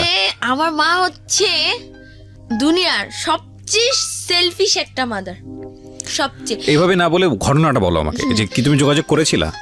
যোগাযোগ কি, তার একটাই কথা, আমারই সংসার ভেঙে যাবে, তুই তোর মতো বাবা, তুই যদি ভালো মানে তুই যদি বড় হয়ে আসতে পারস তো আসুন, নাইলে কিছু না, আমি তোর কোনো রিস্ক নেই। আচ্ছা, মানে সে কেয়ার, গ্রামে যাইতাম, আছে না যে আমার মেয়ে একটু কেয়ার করবো না, কিছুই না। সে তার মতো সে। তো যদি কোনো ভালো ছেলে পাইতো, খুব টাকা পয়সাওয়ালা ছেলেটা যেমনই হোক, তার সাথে মানে বিয়ে দিয়ে সে নিজের লাইফটা আগে সেটেল করতে। মানে আমার মা টাকা ছাড়া এই দুনিয়ায় কিছুই বুঝে না, টাকার জন্য আমাকে সব করাতে সে বাধ্য, এরকম একটা অবস্থা। তো যাই হোক, মার কথা বাদ। তো এরকম পালাই চলে আসি রাত্রে। আমি আবার গুলশান থেকেই যাই ডাইরেক্ট। গুলশান লেকে বসে আছি, ভাবতেছি আহারে যাবো, কি করলাম, ফ্রেন্ডের ছেড়ে আসবো। হ্যাঁ, তো তখন আবার সিজানের কথা ভাবলাম। সিজান বলছে যে তুই কখনো সুখী হইতে পারবি না, হ্যান ত্যান। হ্যাঁ, তুই ওকেও যে আমি ইনসাল্ট করছি, যে তোর মাকে, ওই যে আমার যে খারাপ পিক চাইছে পর ওর মাকে নিয়ে আমি কথা বলছি, যে তুই নিয়েও রাখ, অভিশাপ দিছে। তো এসব ভাবতেছি, পরে ভাবতে ও কল দিল, কি আসবে না নাকি? হ্যাঁ আসতেছি। পরে যাই হোক, পুরান ঢাকায় গেলাম, বাবু বাজারে, কি এখানে বাস দিয়ে নামলাম। আমার পরে ওইখানে আবার একটা ছেলে আমাকে নিয়ে, যে আমাকে লাইফে ভালোবাসছে অনেক ছেলে, কিন্তু আমি মানে বুঝি নাই যে লাভটা কি। ওই সিজানের পর থেকে ভালোবাসা আমার কাছে হয়ে গেছে খেলা, ভালোবাসা হয়ে গেছে আমার কাছে স্বার্থ। আসলে দীপ ছেলেটাকে আমি ভালো অতটাও না, নিজের স্বার্থের জন্য। যে ও আবার বলছে কি যে আসো, তোমার সবকিছু আমি দেখবো, যদিও আমার কোনো একটা সেটেল করে দিতে পারে। ওইটাই তো। ইমন ছেলেটা এরকম আমাকে ভালোবাসতো, ইমন ছেলেটাকে আমি বলছি আমি একা, আমি তো কোনোদিনও পুরান ঢাকায় যাইনি, তুমি আমাকে একটু দিয়ে আসো কষ্ট করে। তো ঠিক আছে আমি দিয়ে আসবো। দিয়ে আসলো আমাকে। সারা রাত তুই ছাদে ছিলাম, আমি, ইমন আর দীপ, সারা রাত ছাদে 2জন বসেছিলাম। তিনজন বসে বসে আড্ডা দিচ্ছি, যাইতে যেতে খুব রাত হয়ে যায়। আর ওদের বাসা টাসা মানে আশেপাশের কোনো ফ্রেন্ডের বাসায় যে রাখবে সব বাসার লক হয়ে যায়, পুরান ঢাকার অবস্থা তো জানেনি। যাই হোক, তো ছাদে বসে বসে আড্ডা দিলাম তিনজনে মিলা। দীপ তো ধুমায়া সিগারেট খায়, কি খায় না খায়, যাই হোক। আর আমি আমার মতো বসে বসে টেনশন করতেছি কি করব। আমার লাইফে আবার টেনশন কম, টেনশন বললে ভুল হবে, আমি আমার মতো হাসতেছি নাচতেছি ছাদে সারা রাত ছাদ ঘুরতেছি নাচতেছি হ্যান তেনি কি সুন্দর আমি বাইক আসছি, আল্লাহ আমি বাচ্ছি, আমি প্যারা থেকে বাচ্ছি, এরকম বলতেছি। তো সকাল হয়, ছেলেটা আমাকে সকালে কি বলে, তখনই বলে কি আচ্ছা তোমার কি বাসায় যাওয়ার কোনো ওয়ে নাই? আমি বলছি কেন, আমি কি বাসায় যাওয়ার জন্য আসছি নাকি? তুমি আমাকে ভাগায় নিয়ে আসছো না বিয়ে করবা? বলছি কি ও আচ্ছা ঠিক আছে। মানে ছেলেরাও মানে একটু লুজ হয়ে যায়, মানে একটু ভয় পায় যে একটা মেয়ে পালা। তো ওর ফ্রেন্ড কিরণ, দীপের ফ্রেন্ড কিরণ আমাকে আয়শা বলে যে কি তুই ভাগায় নিয়ে আসিস না, ডাইরেক্ট তোর মার কাছে নিয়ে যাবি। আবার একটা ভাইয়া ছিল সাগর, ডেভিল বয় সাগর আর কি, হিন্দু। তো ওই সাগর আর কি বলে কি ভাগায় নিয়ে আসিস না, তোর মার কাছে নিয়ে যাবো। বলছে না রে, মার কাছে না, আমি টাঙ্গাইল নিয়ে যাবো, টাঙ্গাইল ওর বোনের বাসা। তো নিয়ে গেল। ইমন ছেলেটাকে আমি আবার বিদায় দিয়ে দিলাম। ইমন ছেলেটা তো যাবেই না, আমি ওকে ভালোবাসি, পুরান ঢাকার কি না কি। ও বলে রাখা ভালো, দীপ আর আমার কোনোদিনও মিট হয় নাই। যেদিন ভাইগা আসছি সেদিনই দুজনকে দেখছি, ওই প্রোফাইলে দেখছি, পিক ভিডিও কলে কথা বলছি। ও এটাই ফার্স্ট টাইম হচ্ছে মিট ওর সঙ্গে। তো তো দেখলাম। তো যাই হোক, ও আবার আমাকে বললো যে আমি তোমাকে আমার ভালো লাগছে হ্যান ত্যান। তো টাঙ্গাইল যাচ্ছি আমরা। যাওয়ার সময় বাসে উঠলাম, তো আমরা সারা রাস্তা গল্প করতে করতে গেলাম। যারপর ওখানে বোনের বাসায় গেলাম। ও ছিল সবার ছোট, ওর বোন তো দেখলো যে ও নিজেই চলতে পারে না, ও আবার ভাগাই নিয়ে আসছে আরেকটা মেয়ে। ওর বোনের মাথায় তো বাস পড়ছে যে কিরে কি অবস্থা শুভ্র, তুই কাকে নিয়ে আসছি? আপু আমি ওর ভাগাই নিয়ে আসছি, ও আমার ওয়াইফ হবে, হ্যান আমাদের বিয়ে দিয়ে দেন। ও বোনে তো সেই কান্নাকাটি, ওর মাও জানতে পারলো, ওর মা খুব অসুস্থ। আর আস্তে আস্তে ওর মানে ওকে আমি ফার্স্ট দেখছি তো দেখি এতটা চিকুন একটা মানুষ খুব কমই হয়, মানে খুবই চিকুন আর খুব ফর্সা, দেখে বোঝা যাচ্ছিল যে নেশাকর টাইপের। কিন্তু এমনও তো হতে পারে অনেকে খাওয়া দাওয়া করে না, এরকম মানে ওই যে একটা বিশ্বাস চলে আসছিল। তো গেলাম টাঙ্গাইল। ও দুলাভাই বলতেছে তুমি কি ওর ব্যাপারে কিছু জানো? আমি বলছি না। বলছি আপনি নেশা করে, কিন্তু ভাইঙ্গা বলে না যে ইয়াবা মানে হ্যান ত্যান অনেক কিছু খায় খারাপ। বলছি ও তো একটু নেশা করে। আমি বলছি ওটা কোনো ব্যাপার না, মনে করছি কি ওই যে একটু ড্রিঙ্ক না কি বলে মদ, ওগুলো হয়তো খায়, এই আর ব্যাস, আর কিছু না। গেলাম, এখানে বসেছিলাম আমরা। তো সুপ্রদীপ আবার আমাকে বলে যে হ্যাঁ সাজগুজ করো। সুপ্রদীপ আবার 7,000 মাত্র। আমি তো বাসা থেকে টাকা পয়সা নিয়ে আসি না, কারণ এই লাইফের ফার্স্ট 3 সেট কাপড় নিয়ে আসছি। আর জাস্ট কসমেটিক্স তো অল টাইম, এখন তো কসমেটিক্স শিখে গেছি, কসমেটিক্সের বক্সটা ব্যাস যাবতীয় যা লাগে ব্যাস ওই নিয়ে আমি আসছি। তো সুপ্রদীপ 7,000 টাকার ম্যানেজ কইরা ওর দুলাবের হাতে টাকাটা দেয়, ভাই এই টাকা দিয়ে আমাদের কোর্ট ম্যারেজ বা কিছু একটা করাই দেন, এই আর পসিবল না। দুলাভাই তো সে রাতে আমাদের একসাথে থাকতে দেন, আমার বোনের সাথে ছিলাম, দুলাভাইয়ের সাথে ছিল, যে না কিছুতেই মেনে নিব না। ও দুলাভাই অনেক বুঝাইছে তুমি চলে যাও। বলছি কি আমি কিভাবে চলে যাও বলেন, গেছি, একটা মেয়ে ভাইগা গেলে সে কি কোনদিন আর ফেরত যায় বাসায়? তার হাজবেন্ড হইতো খালো যতই খারাপ হইতো, যা ওর বিয়ে হয়ে গেছে, তো এবার ওর হাজবেন্ড নিয়েও থাক। যখন ছেলেটা আর কি আমাকে বলা শুরু করলো যে বিয়ে করবো হ্যান ত্যান, তো বিয়ে করবো আমি কি দীপ, আমি মেহেদি পরবো, আমি চুড়ি পরবো, হ্যাঁ তোমাকে সব কিনে দেবো। আমাকে একটা হলুদ কালার একটা ড্রেস ছিল, ওই ড্রেসটা পরে আমি বসেছিলাম। তো দুলাভাই কিছুতেই মেনে নিচ্ছিল না, সারা রাত আমাকে ওর বোন বুঝাইছে, বোনের সাথে তুমি প্লিজ ব্যাক করো, বাসায় ব্যাক করো। বলছি পসিবলই না আপু, আপনি আমাকে আরেকটা ওয়ে করে দেন, আপনার যদি এত মনে হয় যে আমি ওর জন্য পারফেক্ট না, আমাকে ভুলে যাবো। আচ্ছা দেখো তুমি মেয়ে মানুষ, হ্যান ত্যান, ধর আপনার মেয়ে মানুষ, বের হয়ে আসছি আবার কি, হ্যাঁ আমি তো যাই হোক। ও দুলাভাই হঠাৎ করে সকালবেলা এই সুপ্রদীপ তুই টাকা আনছিস? হ্যাঁ টাকা আনছি, তো টাকা দে, তোদের বিয়ে করাই দিব। দুলাভাইয়ের ধান্দা আছে, টাকা নিবে। এই ও তো খুশি। ওর ফ্রেন্ড কিরণও ছিল যে কি ভাই তোর দুলাভাই মাইনা নিল, মনে হয় তোর ওয়াইফ না হোক ওয়াইফ, যাই হোক ওকে মনে হয় পছন্দ হয়েছে। হ্যাঁ তো আমিও ভাবলাম যাক তাইলে মনে হয় ঠিকই আছে সবকিছু। তো ও মা একটু পর আমরা গল্প, হ্যাঁ ওইটা আবার কি, তো দীপ আর আমার তখন কিস হয়, মানে লাইফে ফার্স্ট আমি এমন একটা মেয়ে যে আমাকে কোনোদিন কোনো ছেলে মানে কোনো ব্যাড টাচ পর্যন্ত করে নাই। ওকে, বুঝতে পেরেছি। হ্যাঁ, তারপর তো আধা ঘন্টা পরে কিছু সেন্টারের লোক আসলো, রিহ্যাব সেন্টারের লোক। হ্যাঁ, আয়শা, এই তুমি সুপ্রদীপ খান? হ্যাঁ হ্যাঁ, ওকে নিয়ে গেল। আমি অনেক কান্না করছি, অনেক, যে প্লিজ ওকে ছেড়ে দেন। আমি পাটা ধরেও কান্না করছি, তাদের কেউ ছাড়ে নাই। ও বোন আমাকে একদম টানে নিয়ে ছিটকে, মানে খাটে বসেছিলাম, ছিটকে খাটে ফেলে দিল আর ওকে টান দিয়ে নিয়ে গেল। তুমি চুপচাপ বসো ওখানে। আমি কান্না করলাম, আমার মুখ টুক চেপে ধরলো, মানে এখানেও দেখি আরেক অবস্থা। তো ওর দুলাভাই আমাকে, ওই কিরণ ভাইয়াটা, আমি কিন্তু ভাইয়াটাকে চিনিও না। তার আগ পর্যন্ত তো তুমি জানতে না যে দীপ ছেলেটা নেশা করে? না। যখন রিহাবের লোকজন আসছে তখন তুমি কি মনে করছো? আমার পুলিশের লোক ধরে নিয়ে যাচ্ছে। আমরা তখন আমার বয়স কত, 16 তো এখন, তখন মনে হয় 15 বছর, 15.5 এরকম। কতদিন আগের ঘটনা? বছরখানেক আগের না ঘটনা? না না, 5-6 মাস এরকম। ওকে, তারপর? কিরণ এখন আমাকে, তার দুলাভাই কিরণের সাথে আমাকে পাঠাই দিবে। কিরণ ছেলেটাকে আমি কখনো চিনি না, জানি না। আবার কিরণের নামে শুনলাম ওর মা নাকি ভালো না, ওর মা নাকি বিভিন্ন মেয়েদেরকে বিজনেস করে, তো এরা নাকি শুনলাম। তো আমি এই ছেলেটাকে আমি কিভাবে আমি ট্রাস্ট করবো? তো যাই হোক, বললো যে যাও তুমি ওর সাথে চলে যাও, আমি কিছু টাকা দিয়ে দিতে। সুপ্রদীপের টাকাগুলোও দিল না, যে ওই টাকাটা দিয়ে আমি হয়তো কিছু একটা করতে পারতাম।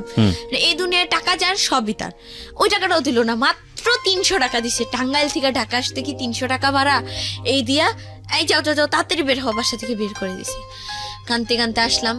তো এরকম পাশাপাশি কিরণ আমি তো চলে আসলাম। ভাগ্য খারাপ, কিছুতেই লাইফে হ্যাপি হইতে পারি নাই। তা আসলাম।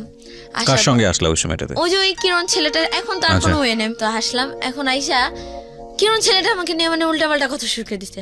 এই তুমি আমাকে বিয়ে করবা? তোমাকে আমার খুব ভালো লাগছে, বিশ্বাস করো, তুমি আমাকে বিয়ে করো। হ্যাঁ, আমি তোমাকে অনেক খুশি রাখবো, হ্যান ত্যান। কি ব্যাপার, এত আমার থেকে সুযোগ নিচ্ছে? আমার এটা মনে হচ্ছে, কেন আমি কি খাবার যে আমি কারোর জন্য আমি ওয়েট করবো না? আমি বলছি দীপ আসবে কতদিনে? বলছে 2 বছর লাগবে। ও দুলাভাই বলছে 2 বছর।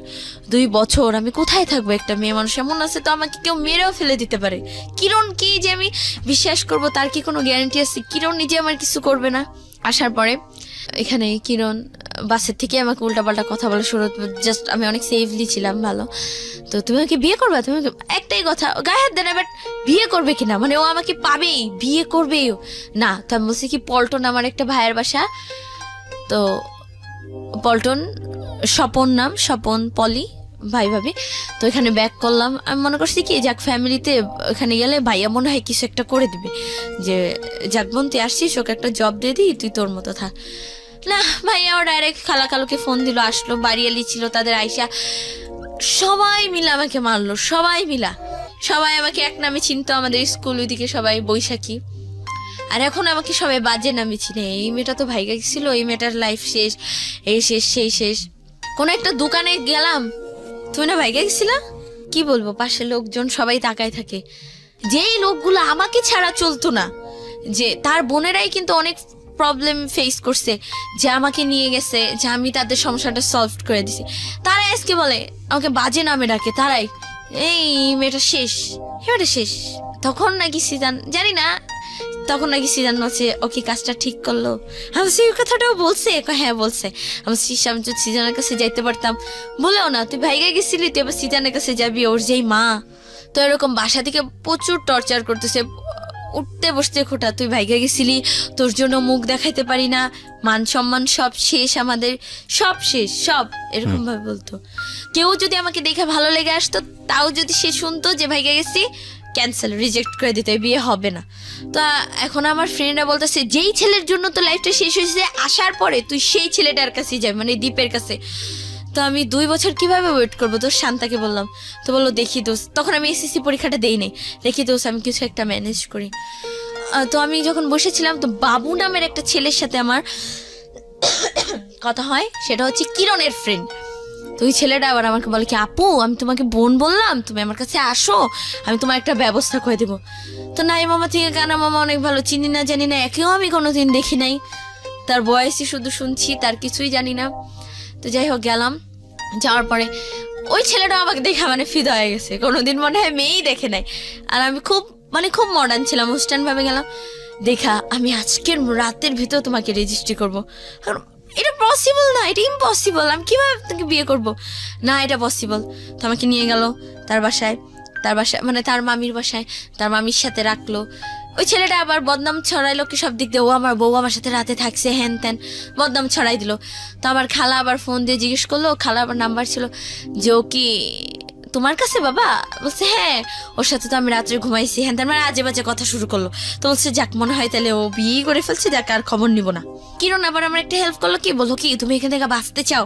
আমি বলছি হ্যাঁ বাঁচতে চাই। বলছে আমার একটা ভাই আছে নাম বিল্লাল, বাবুবাজার স্ট্যান্ডে কাজ করে হেল্পারে, তো তুমি ওইখানে তার বাসায় চলে যাও, তার সে ওরকম ভাইকে বিয়ে করছে, একটা বেবি আছে তার ছেলে তানভীর নাম, তো তুমি ওখানে যাও, গিয়ে দেখো যে সে তোমাকে একটা জব টব দিয়ে দিবে। তো আল্লাহ যাকেই মনে হয় স্বপ্ন, আমার স্বপ্ন বলতে ওই যে জব করবো নিজের মতো থাকবো, ওইটাই আর কি আমার স্বপ্ন বলে। তো যাই হোক গেলাম, যাওয়ার পরে ওই ছেলেটা আমাকে বলতেছে আপু তুমি তো আসছো আমার বোনের মতো। যাই হোক ওই বাবু ছেলেটা আবার তুমি আমার বউকে ভাগাই নিয়ে আসছো, বউ বলতে কি তুমি, আমি যে মেয়েটার আমি আবার আমি যখন আসছিলাম খালার গয়নাগাটি নিয়ে আসছিলাম আবার, মানে আমার তো এখন- দ্বীপের সঙ্গে যখন পালাইছিলে তখন গয়নাগাড়িগুলো নিয়ে আসছিল? না তখন নিয়ে এসে নাই, বাবুর সাথে যখন আসছিলাম তখন গয়নাগাটি নিয়ে দ্বীপের পরে বাবুর সঙ্গে যখন পালিয়েছো? পালাই নাই, মানে যে হেল্পের জন্য আশ্রয় দেবে, পালানো বলে না, মানে চলে আসছিলাম একটা হেল্প। থাকবো না খালার সঙ্গে? হ্যাঁ থাকবো না। তো এটা এক ধরনের বাসা থেকে বের হয়ে যাওয়াই তো? হ্যাঁ ওই পালাই যাওয়াই বলে। ওকে, তো এটার সময় খালার বাড়ি থেকে তার সব গয়নাগাটি নিয়ে আসি। একটা বিষয় নোট করবেন প্রিয় শ্রোতা, ওর লাভ বলেন বা বয়সন্ধিকালের এক ধরনের এফেকশন বলেন, ইমোশন বলেন, সেটা ছিল মূলত সেজানের প্রতি। সেজান না কি জিসান? সিজানের প্রতি। সেজানের থেকে টার্ন করলো হলো দ্বীপের প্রতি, সুদীপ বা সুপ্রদীপ, এই দ্বীপের প্রতি। এবং দ্বীপটা আলটিমেটলি ওর সে অর্থে লাভ ছিল না, কারণ ওর বাসার মধ্যে যত ধরনের প্রবলেম হচ্ছিল সেই প্রবলেমগুলো থেকে বের হওয়ার জন্য সামহাও ও দ্বীপকে আশ্রয় মনে করতো, এবং দ্বীপ ওকে মোটিভেট করছিল সেই জায়গাটি থেকে। এই জায়গাটা থেকে বের হয়ে আসার পরে ওর লাইফে সবচেয়ে বড় দুর্ঘটনাটা যেটা বলা হয়, সারাউন্ডিংয়ে ও কালার হয়ে গেল, যেটা হয় আমাদের সমাজে। মেয়েরা এরকম একটা কোনো কিছু করলে ওই মেয়ে সমাজে মুখ দেখাতে পারে না, ওই মেয়ের পরিবারের লোকজনরা দেখাতে পারে না, ওর ক্ষেত্রেও সেটাই হয়েছে। এবং তখনও এসকেপ করার চেষ্টা করছিল যে বাসা থেকে যেভাবেই হোক না কেন আমাকে বের হয়ে গিয়ে একটা মানে নিঃশ্বাস নেওয়ার মতো একটা জায়গায় থেকে আমাকে একটা সুন্দর জীবনযাপন, যদি আমি একটু হলেও নিঃশ্বাস নিতে পারি। তো সেই জন্য সে আরেকটা ছেলের হাত ধরলো, এবং সেই ছেলেটা মোটেও তার লাভ ছিল কিনা আমি জানি না, তবে ছিল কি না লাভ ছিল না। এবং সেই ছেলেটার কাছে যখন সে আসলো তখন সে খালার গয়নাগাটি সাথে করে নিয়ে আসলো। কত টাকার গয়নাগাটি বা কি নিয়েছিলে তুমি? 2 লাখ টাকার গয়না হবে। ওই গয়নাটার কথা শুনেই মানে ছেলেটা আরো পাগল হয়ে গেছে। মানে বিষয়টা দাঁড়ালো এরকম যে ওর খালার বাসায় কোনো রকম তাও থাকতে পারতো, কিন্তু এই গয়না চুরির পরে সে যে থাকতে পারবে না বা তার অবস্থা যে আরো বেশি জটিল হবে এটা খুব সহজেই অনুমেয়। তো গয়না চুরি করে তুমি গেলা বাবুর কাছে, তারপর গয়না চুরি বলতে ওই যে নিয়ে গেলাম, যে এখন তো ওই ভাইটা বলছে আমাকে একটা আশ্রয় দেবে, হয়তো ওই গয়নাগাটি বিক্রি করে হয়তো কয়েকদিন নিজেকে চালাইলাম, তারপর যখন জব হয়ে যাবে বা কিছু একটা হবে, মানে আমার ধারণা ছিল ওরকম যে হবে, যে নিজেকে চালাইতে পারবো। তো ওই ছেলেটাই আরো চোরের উপরে বাটপারি আর কি বলে, ওই ছেলেটাই আর কি চাচ্ছে যে ফিটিং দেওয়া হলে আমার গয়নাগুলো নিয়ে যাবে। মানে এখন ছেলেটার টার্গেট আগে ছিলাম আমি, আমাকে তো পাই নাই, এখন মানে গয়নাগুলোর উপরে টার্গেট, ওই গয়নাগুলোর জন্য আর কি আমি পিছে ছাড়তেছে না। এখন এই গয়না দেখেই আমাকে বিল্লাল বউ আর কি নাকি আশ্রয় দিছে, এটা আমি জানছি। তো দেয় এখন তাদের লোভ, আমার খালার 2টা বালা ছিল, চেন, মোটামুটি অনেক কিছুই ছিল, 2 লাখ টাকার গয়না।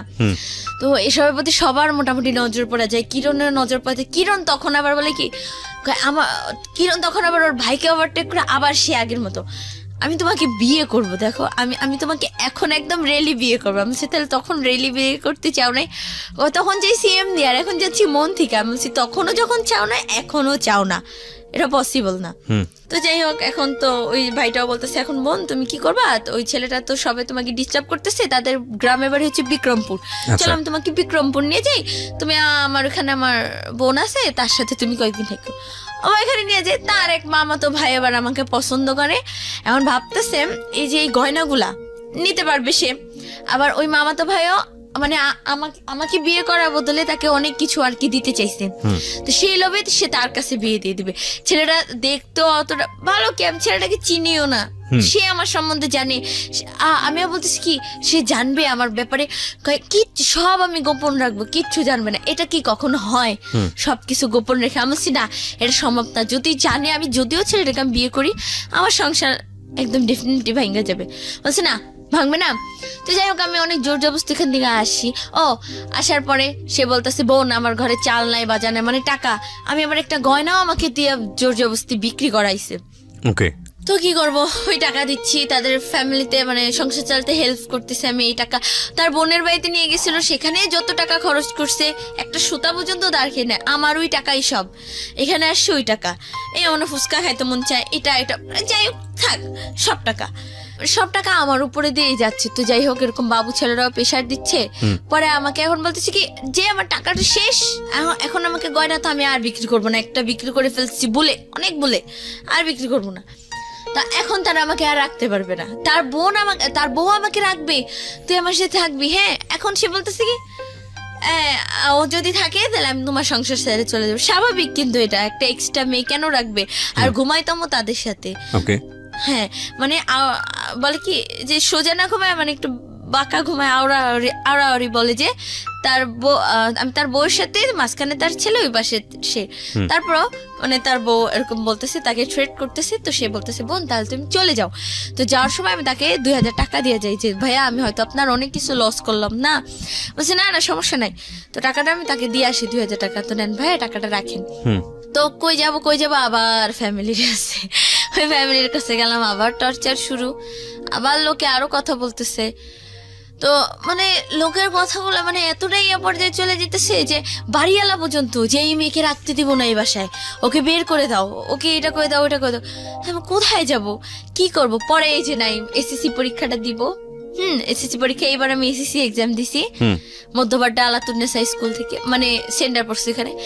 তো আমার ফ্রেন্ড, ওর নামটা আমি বলবো না, আমার ক্লোজ ফ্রেন্ডটাই, ওই নাইমের সাথে আবার যোগাযোগ। নাইম তুই যেমনি হোক ভাই, ওকে তুই ইয়া কর, ওকে তুই একটা ব্যবস্থা কর, ওকে তুই নিয়ে যা। কই নিয়ে যাবো? তোর কাছে নিয়ে ওকে রাখ, তুই একদিন না একদিন তোকে ভালোবাসতিস, তুই এখনো আমি জানি ওকে ভালোবাসিস, তুই ওকে তোর কাছে নিয়ে তুই ওখানে কোনো একটা মেসে ওকে রাখা, ওকে একটা জব টপ দিয়ে ওকে মানে খালি বাঁচা। হ্যাঁ বাঁচা। তো নাইম ছেলেটা বলছে ঠিক আছে চলে আসো। চলে আসলাম, রংপুর চলে গেলাম। তো রংপুর গেলাম, এখানে যেদিন যাব। আচ্ছা, তোমার একবারের জন্য এটা চিন্তা হয়নি যে তুমি যদি লেখাপড়াটা অফ করো তাহলে তোমার লাইফটা শেষ হয়ে যেতে পারে? লেখাপড়া কই অফ করছি, এসএসসি এক্সাম দিছি, এখনো রেজাল্ট আসে নাই। সো এই মনে হচ্ছে 3 মাসের মধ্যে লাইফ যেরকম ইচ্ছে সেরকম গোছা নিতে পারবো, তারপরে পাশ করলে আবার আরেক জায়গায় ভর্তি হয়ে যাবো, বিষয়টা এরকম? ওর হাসি বা ওর কথাবার্তা শুনে আপনারা বুঝতে পারছেন যে ওর মেন্টাল ম্যাচুরিটি ওর বয়সের সাথে যতটুকু হওয়া উচিত ততটুকুই হয়েছে, এর বেশি হয়নি। কিন্তু প্রসঙ্গ হচ্ছে যে এই ধরনের এই বয়সে ছেলেমেয়েরা ভুল করতে পারে, কি লেভেলের ভুল করে এবং তাদের জীবনটা আসলে কোথায় গিয়ে দাঁড়ায়। কারণ আমি বলছি যে এই অনুষ্ঠানটা সব শ্রেণীর মানুষজন শোনেন, সুতরাং সেদিক থেকে আজকের এই অনুষ্ঠানটা খুব গুরুত্বপূর্ণ। হ্যাঁ বলো। তারপর রংপুর যাব, তো নাইমের আসার কথা 11 তারিখে, আমি 8 তারিখে বের হয়ে যাই। মানে আমি আর সহ্য করতে পারতেছি না, বাসায় কি করব, বের হয়ে যাই। ফোন দিলাম, হ্যাঁ কই তুমি নাইম? কেন? রংপুরে আমি আসতেছি। হ্যাঁ আসতেছি মানে কি বলো এগুলা? মানে ওর মাথায় একদম আকাশ ভেঙে পড়ছে। দাও দাও দাও দাও, আমি তোমাকে কল্যাণপুরের ধানমন্ডি ওখানে দুইটা, ওই দিনে আবার নাইমের বেস্ট ফ্রেন্ড নাহিদ আসে ঢাকা, মানে ঢাকা বলতে রংপুর যায় ঢাকা থেকে। তো আমি ওর সাথে গেলাম। আপেল ভাইয়া নামের একটা ভাইয়া ছিল, আমাকে খুব হেল্প করছে যাওয়ার সময়। নাইম আবার কি করছে, তোমার কাছে টাকা আছে? আমি বলছি কোত্থেকে? আমার কাছে তখন টাকা টোকা কিছুই ছিল না। বিকাশে টাকা পাঠাইলো আমার যাওয়ার ভাড়া, আমার ওখানে যে কি বলে ফুড ভিলেজ, ওখানে নাইমা খাওয়া দাওয়া, রাতের খাবার দাবারের খরচ সব কিছু পাঠানোর পর আমি রংপুর যাচ্ছি। তো মাঝখানে সমস্যা হলো কি, যে বাসে যাব, যে বাসে আমার বাসের নাম্বার হচ্ছে 170। আমাকে ওই যে আপেল ভাইয়া যে ও একটা, আমার কাছে ফোনও নাই, আমি মানুষের ফোন দিয়ে রাস্তায় নামে কল দিছি, আমার ফোনটাও নাই, ফোনটা ভেঙে ফেলছে খালু। তো ফোনও নাই, যে কিভাবে কি কথাবার্তা বলবো ওর সাথে, কিভাবে যোগাযোগ করে যাবো। তো এখন ওই ভাইয়াটা মিস্টেক করছে কি, যে ওই 107 ও 170 আমাকে ওই গাড়িতেই উঠাই দিছে ওর বেস্ট ফ্রেন্ড নাহিদের সাথে, নাইমের। তো যাই, এখন তো আমাকে নামাই দিবে রাস্তায়। ওর বেস্ট ফ্রেন্ডের সাথে আবার 2টা ছেলে ছিল, রাসেল আর একটা কি জানি একটা নাম, সাইদ না রাশেদ নাম। তো এরকম যাই, এখন তো আমাকে নামাই দেবে, আপনার বাস তো এটা না, আপনার টিকিট ক্যান্সেল করে দেবো। এখন পরে ওই নাহিদ ভাইয়াটা কি করছে, আমার জন্য বলে কি সারা মানে রাস্তায় নামছে নাইমা, আরো 2জন ভাইয়া তো খেপছে, এই রংপুর চলো, আমরা কে তুমি জানো আমার ভ্যান দেন। পরে যাই হোক, আমার জন্য সারা রাস্তা সে দাঁড়াই ছিল, একবার বসে ওই সামনে গিয়ে ইঞ্জিনের ওখানে বসে অনেক কষ্ট করে গেছে। আর আমার যে গাড়ি, ওটা আমার সিট বুকিং হয়, মানে লোকাল উঠাই দিছে সিট ইয়ে করে। তবে রংপুর গেলাম, রংপুর গিয়া মনে হয় একটা নতুন জীবন পাইলাম। ও আরেকটা কথা বলা ভালো, নাইমের সাথেও আমার কোনোদিনও দেখা হয় নাই, ফেসবুকে, ওই ফেসবুকে চ্যাটিং, ফোনে কথা আর ভিডিও কলে একদিন। সুপ্রদীপকে তো অল টাইম মানে প্রায় ভিডিও কল দিতাম, নাইমকে একদিন আমার ভিডিও কল। তো রংপুরে তুমি গেলা কার ভরসায়, কিসের জন্য যাচ্ছ? মানে তুমি এত নাম বলছো, আমি কনফিউজ হয়ে যাচ্ছি আসলে। নাইম, কখনো কখনো দীপ, কখনো বাবু, কখনো কি, মানে এত কিছু কেন? মানে ফেসবুকে যাকে পাচ্ছ তার সঙ্গে সম্পর্ক হয়ে যাচ্ছে, এরকম কি ব্যাপার? True confession actually. হ্যাঁ, তারপর বলো, রংপুরে গেলা তুমি কার ভরসায়? নাইম। নাইম, অথচ তুমি তাকে একদিনও দেখো নাই? না। ওকে, বলো। প্রপার এডুকেশন অনেক ইম্পর্টেন্ট প্রিয় শ্রোতা, ফ্যামিলি এডুকেশন অনেক বেশি ইম্পর্টেন্ট, যেটা ওর ফ্যামিলিতে ওর জন্য ল্যাক ছিল ডেফিনেটলি। হ্যাঁ বলো তারপর।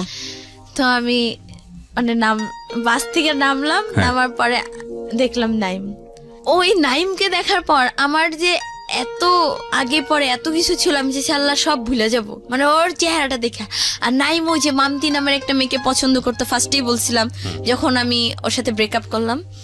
তো ওই মামতি নামের মেয়েটাকেও ভুলে যাবে আমার জন্য।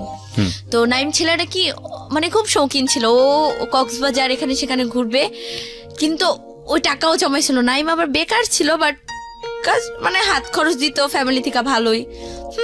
তো নাইম আমাকে মেসে রাখলো, রাখার পর ভাবতেছে যে জব দিয়ে দিবে, নাইলে ওই একটা জব করে আমাকে চালাবে। হ্যাঁ, নাইম আমাকে বিয়ে করবে, আমিও খুব রাজি, মানে আমিও রাজি যে এবার আমি একদম মন থেকেই চাচ্ছি যে কাউকে বিয়ে করব, সে হচ্ছে নাইম।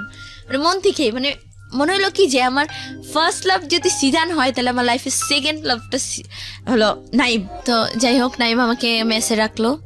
তো ওইখানে কারমাইকেল যে ক্যাম্পাস, রংপুরে কারমাইকেল ক্যাম্পাসে সারাদিন ভাইয়াদের সাথে ছিলাম, তৌকির ভাইয়া, সাগর ভাইয়া, মানে ওইখানে গেলাম কি মানে সব খুলে কি আমি মনে করছি কি আমার যে ফ্রেন্ডটা, ওকে হয়তো সব বলছে আর কি, যে ফ্রেন্ডটা আর কি ওর মাধ্যমে লাইন করে দিছে, শান্তা আর কি, ও হয়তো বলছে, কিন্তু না, ও শুধু এটুকু বলছে ও বাইকে গেছে একবার, হ্যান তেন, হ্যাঁ বিয়ে হয় না এটা তো জানি, মানে এত কিছু বলে দিচ্ছে, এত কিছু হয়ে গেছে, ভাইঙ্গা বলে নাই।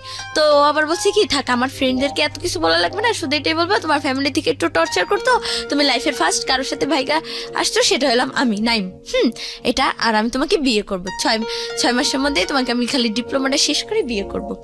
তো আমিও খুব খুশি যে যাক, এখন মনে হয় একটা পারফেক্ট ছেলে পাইলাম এখন।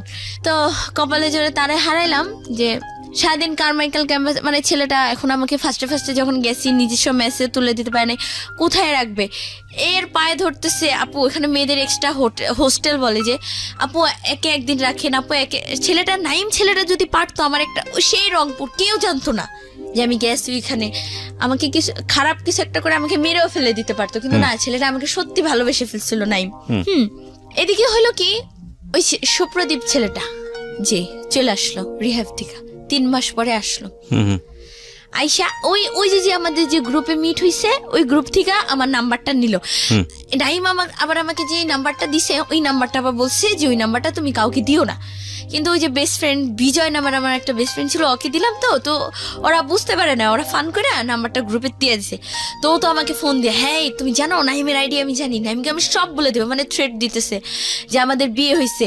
আমি বলছি কই আমাদের বিয়ে হয়েছে, আমাদের তো বিয়ে হয় না। কেউ আমি বলবো, ছেলে মানুষের মন বুঝো তো, জেলাস ফিল হবে, তোমাকে ছেড়ে দিবে, ভালো লাগবে। তখন আমি নাইমকে বললাম, নাইম আবার ওই এডিক্টেড মেয়েটার সাথে আমাকে রাখতেছে। মেয়েটার বিহেভিয়ার, মানে আমি চাচ্ছিলাম কি যে এখন একটা খোলামেলা একটা জীবন, যে এখন আমার লাইফে কোনো শাসন থাকবে না, মানে কোনো পেইন থাকবে না, কোনো প্যারা থাকবে না, একদম সিম্পলি একটা স্বাভাবিক একটা মেয়ের লাইফটা যেমন হয় সেরকম।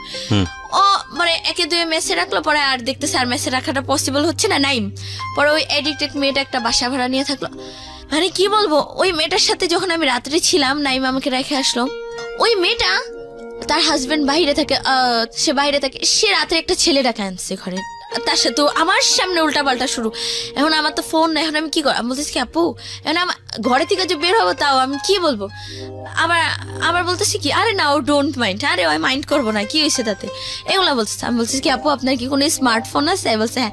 আমি একটু দেন না, মানে এখন আমি ওই দিক ঘুরে টাইমটা পাস করতে হবে। পরে আমি যাই হোক ফোন নিয়ে ওই দিক ঘুরা, যাই হোক ফোন টোন টিপাইলাম আমি কিছুক্ষণ। তারপর যখন পরে ছেলেটা চলে গেল, পরে আমি আর কি বলবো, মেয়েটার সাথেই ঘুমাইলাম রাত্রে, ওই ছেলেটা চলে গেল। সকালে ওঠা নাইমকে বলি, নাইম তো চোখ না, ও আমার ফ্রেন্ড, দেখো এখন ওর সাথেই তোমাকে থাকতে হবে, দেখো তুমি হালকা ওর সাথে কাজ টাজ করবো, তোমার খালার ওখানে থাকলে কি তুমি পেনে ছিল না, তাইলে তুমি এখান থেকে এখানে ভালো আছো না। ও আমারটা বুঝতেছে না, ও বলতেছে তুমি হয়তো এখানে ভালো আছো। আর নাইমের আবার একটু রাগ বেশি আর শ্বাসকষ্ট সমস্যা কিছু হইলে আমি হাত কাটলাম, কিন্তু আমি যদি আবার ক্ষতি করতে চাই ওর হাত পা কাটে আসে, মানে ওর জন্যই পারলাম না কিছু, নাহলে আমি যাই হোক। পরে আমি মেয়েটার সাথে আমি কিছুতেই থাকবো না, আর সুপ্রদীপ আইসাও থ্রেট দিতেছে। পরে আমি নাইমকে বললাম কি নাইম এরকম এরকম সুপ্রদীপের সাথে আমার বিয়ে হয়েছে। বল কি নাইম মানে তুই স্টক করে একদম কি, আমি বলছি হ্যাঁ সুপ্রদীপের বিয়ে হয়েছে, আমি চলে যাবো। বদনাম যে ওর সাথেই গেছিলাম, থাকা ওর সাথেই চলে যাই। তো যাই হোক গেলাম, তো সুপ্রদীপ আমাকে নাইম টাকা দিল, আবার টাকা পয়সা দিয়া আমাকে বাসের টিকিট কেটে দিল যাওয়ার সময়। আমার দিকে একটু ফিরা তাকাইলেই কষ্ট লাগে, মানে ও কান্না করে, সাগর ভাই সবাইকে জয় ধরে কান্দাছি, ভাইয়া আমি চলে যাব। সবাই এখন তো সবার কাছে যে হাইড রাখছে ব্যাপারটা, যে বলা যাবে না ওর এত কাহিনী। তো সাগর ভাই বলছে এই তুই যাবি কেন, তুই না বাইকে আসছিস, নাইমকে বিয়ে করবি। আরে বিয়ে খাই না কতদিন রে, হ্যাঁ কত একটা মজা। কিরে তুই যাবি কেন? আমি বলছি সাগর ভাই আমার না যাইতে হবে, আমার ফ্যামিলির কথা মনে পড়ছে। মিনাজ ভাই জিজ্ঞেস করতেছে এই তুমি আরে আনছো কেন, হ্যাঁ একটা মেয়ে আনছো, এখন তুমি পাঠাই দিতেছো নাইম রে, ভুল বুঝছে না বলে থাক ভাই ও যাক। গেলাম ঢাকায় গেলাম, ও সুপ্রদীপ বলতেছে তুমি আমার কাছে আসে, আবার তুমি আমার কাছে চলে আসো, আমি তোমার সব খরচ দিব, আমি তোমাকে বিয়ে করব। গেলাম রংপুর থেকে ঢাকা আসতে অনেক টাইম লাগে, 8-9 ঘন্টা।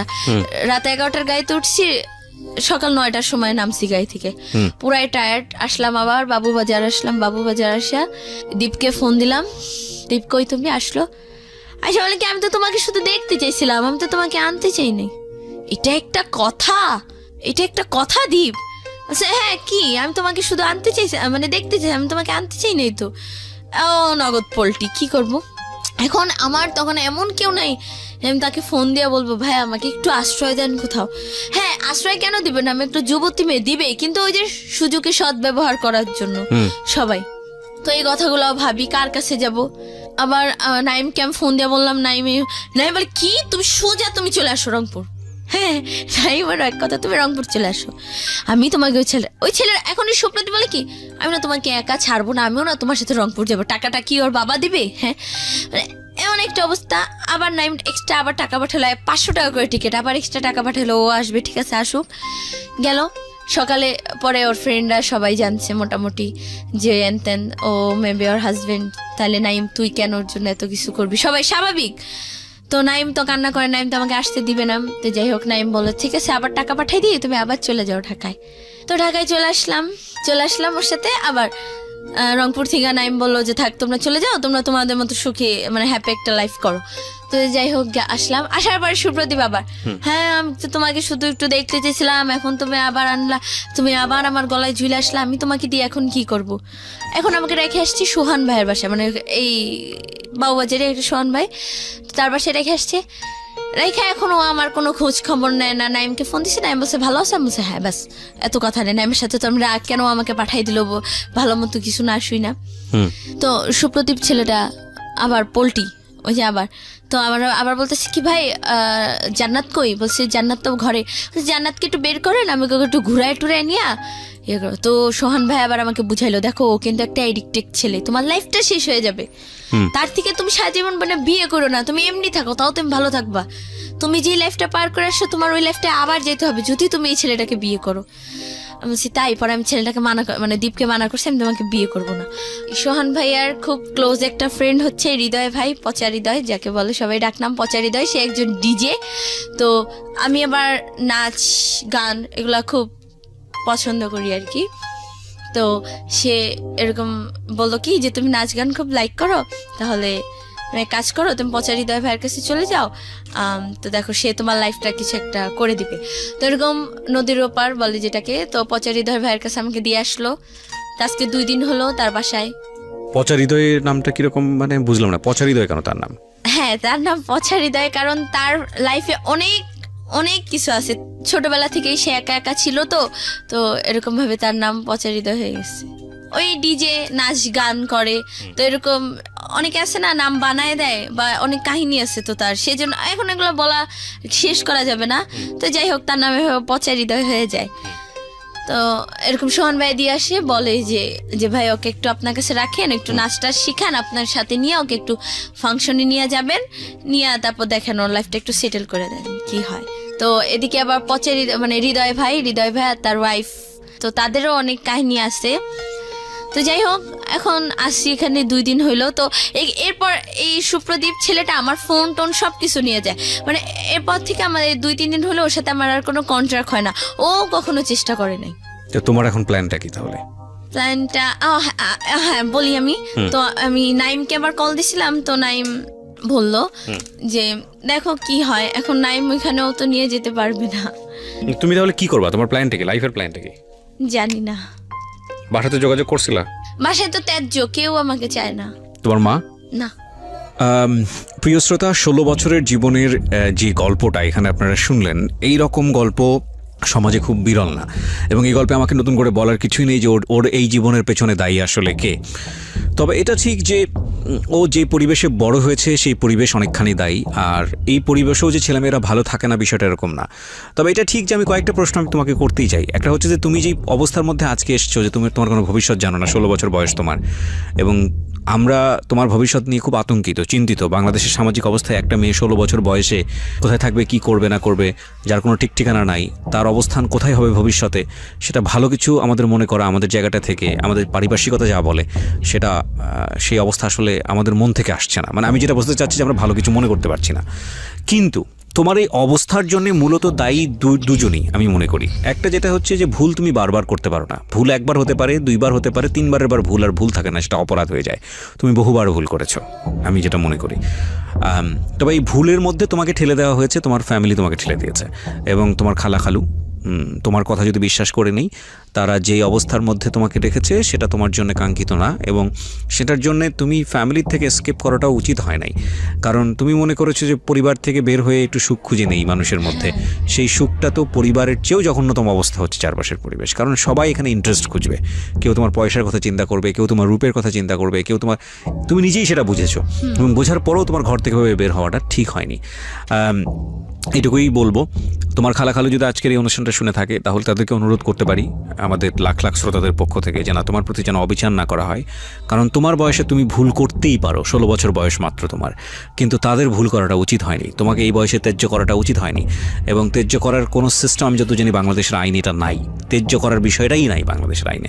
সো তুমি যদি যদি এখন থানাতে পুলিশের কাছে যাও, নিয়ে যদি বলো যে আমি একটা সেফ কাস্টাডি চাই, কিংবা তুমি যদি বলো যে আমার যে পরিবারে আমি বড় হয়েছি, আমার প্রপার অধিকার আছে সেখানে করার, পুলিশ তোমার জন্য সে ব্যবস্থা নিতে পারে। এবং বাংলাদেশের এরকম অসংখ্য মানবাধিকার সংগঠন আছে যাদের কাছে গিয়ে তুমি তোমার সুন্দরভাবে বড় হয়ে ওঠার জন্য যে এই দাবিটুকু করার, সেটা তুমি করতে পারো। তবে আমি নিশ্চিত নই যে তারা তোমাকে আদৌ সেই সুন্দর ভবিষ্যৎ দিতে পারবে কি পারবে না। তবে তাওয়াক্কাল তু আলাল্লাহ, সবসময় পজিটিভ মনে করাটাই উচিত। নিশ্চয়ই যিনি তোমাকে দুনিয়াতে পাঠিয়েছেন, আমি ধর্মভীরু মানুষ হিসেবেই তোমাকে এতটুকু বলতে পারি, তিনি তোমার রিজিক নির্ধারণ করেই পাঠিয়েছেন। তবে কোনো ভুল না করাটাই উচিত হবে এরপরে। তুমি যে অবস্থায় আছো না কেন, যার কাছে আছো না কেন, সে ভালো মানুষ হোক, তোমার প্রতি ভালো আচরণ করুক, সেটা আমি চাইবো।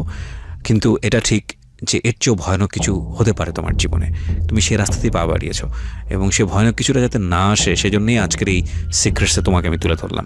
আমি শুধু একটা কথাই বলি, যত অবস্থায় খারাপ হোক না কেন, যতই হোক না কেন, পরিবার একটা ছেলে মেয়ের বড় হওয়ার শেষ আশ্রয়স্থল। পরিবারের জায়গাটাকে ঘোলাটে করে কোনোভাবেই এমন কোনো সিদ্ধান্ত নেওয়া উচিত না যতক্ষণ না পর্যন্ত আপনি নিজের পায়ে দাঁড়াতে পারছেন, যতক্ষণ না পর্যন্ত আপনার নিজেকে নিজে বিয়ার করার মতো ক্যাপাবিলিটিস আছে, ততক্ষণ পর্যন্ত পরিবারকে বর্জন করে এমন কোনো সিদ্ধান্তই নেওয়া উচিত না যেটা আপনাকে বিপদের মুখে ঠেলে দেবে। মেয়ে হলে তো আরও বেশি বিপদ, আমাদের সামাজিকতা সেটাই বলে। প্রিয় শ্রোতা, আজকের এই সিক্রেটসের আমরা আজকে জান্নাতকে বা বৈশাখীকে তুলে ধরলাম। আমরা বিশ্বাস করি অনেক বৈশাখী হয়তো বা আজকের এই গল্পটা শোনার পরে নিজেদেরকে শুধরে নেবে, এবং বৈশাখীকে যারা বড় করছেন তাদের ফ্যামিলিতে যদি বৈশাখীর মতো হয়ে থাকে, আমাদের আজকের বৈশাখীর মতো, তার প্রতি প্রপার জাস্টিস করুন। কারণ আপনারা মনে করতে পারেন যে ও একটা ছোট বাচ্চা, ওর আচরণ কেন এরকম হবে। এখানে অবশ্যই মনে রাখা উচিত, সব বাচ্চার আচরণ একরকম হয় না, এবং প্রত্যেকটা বাচ্চার মধ্যেই ভালো মন্দ গুণাবলী আছে।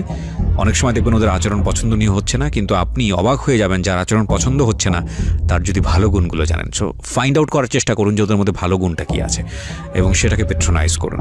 সো আজকের মতো এখানেই শেষ করছি প্রিয় শ্রোতা। আগামী রবিবার রাত 11টায় আমার সঙ্গে আবারও দেখা হবে। সে পর্যন্ত সবাই অনেক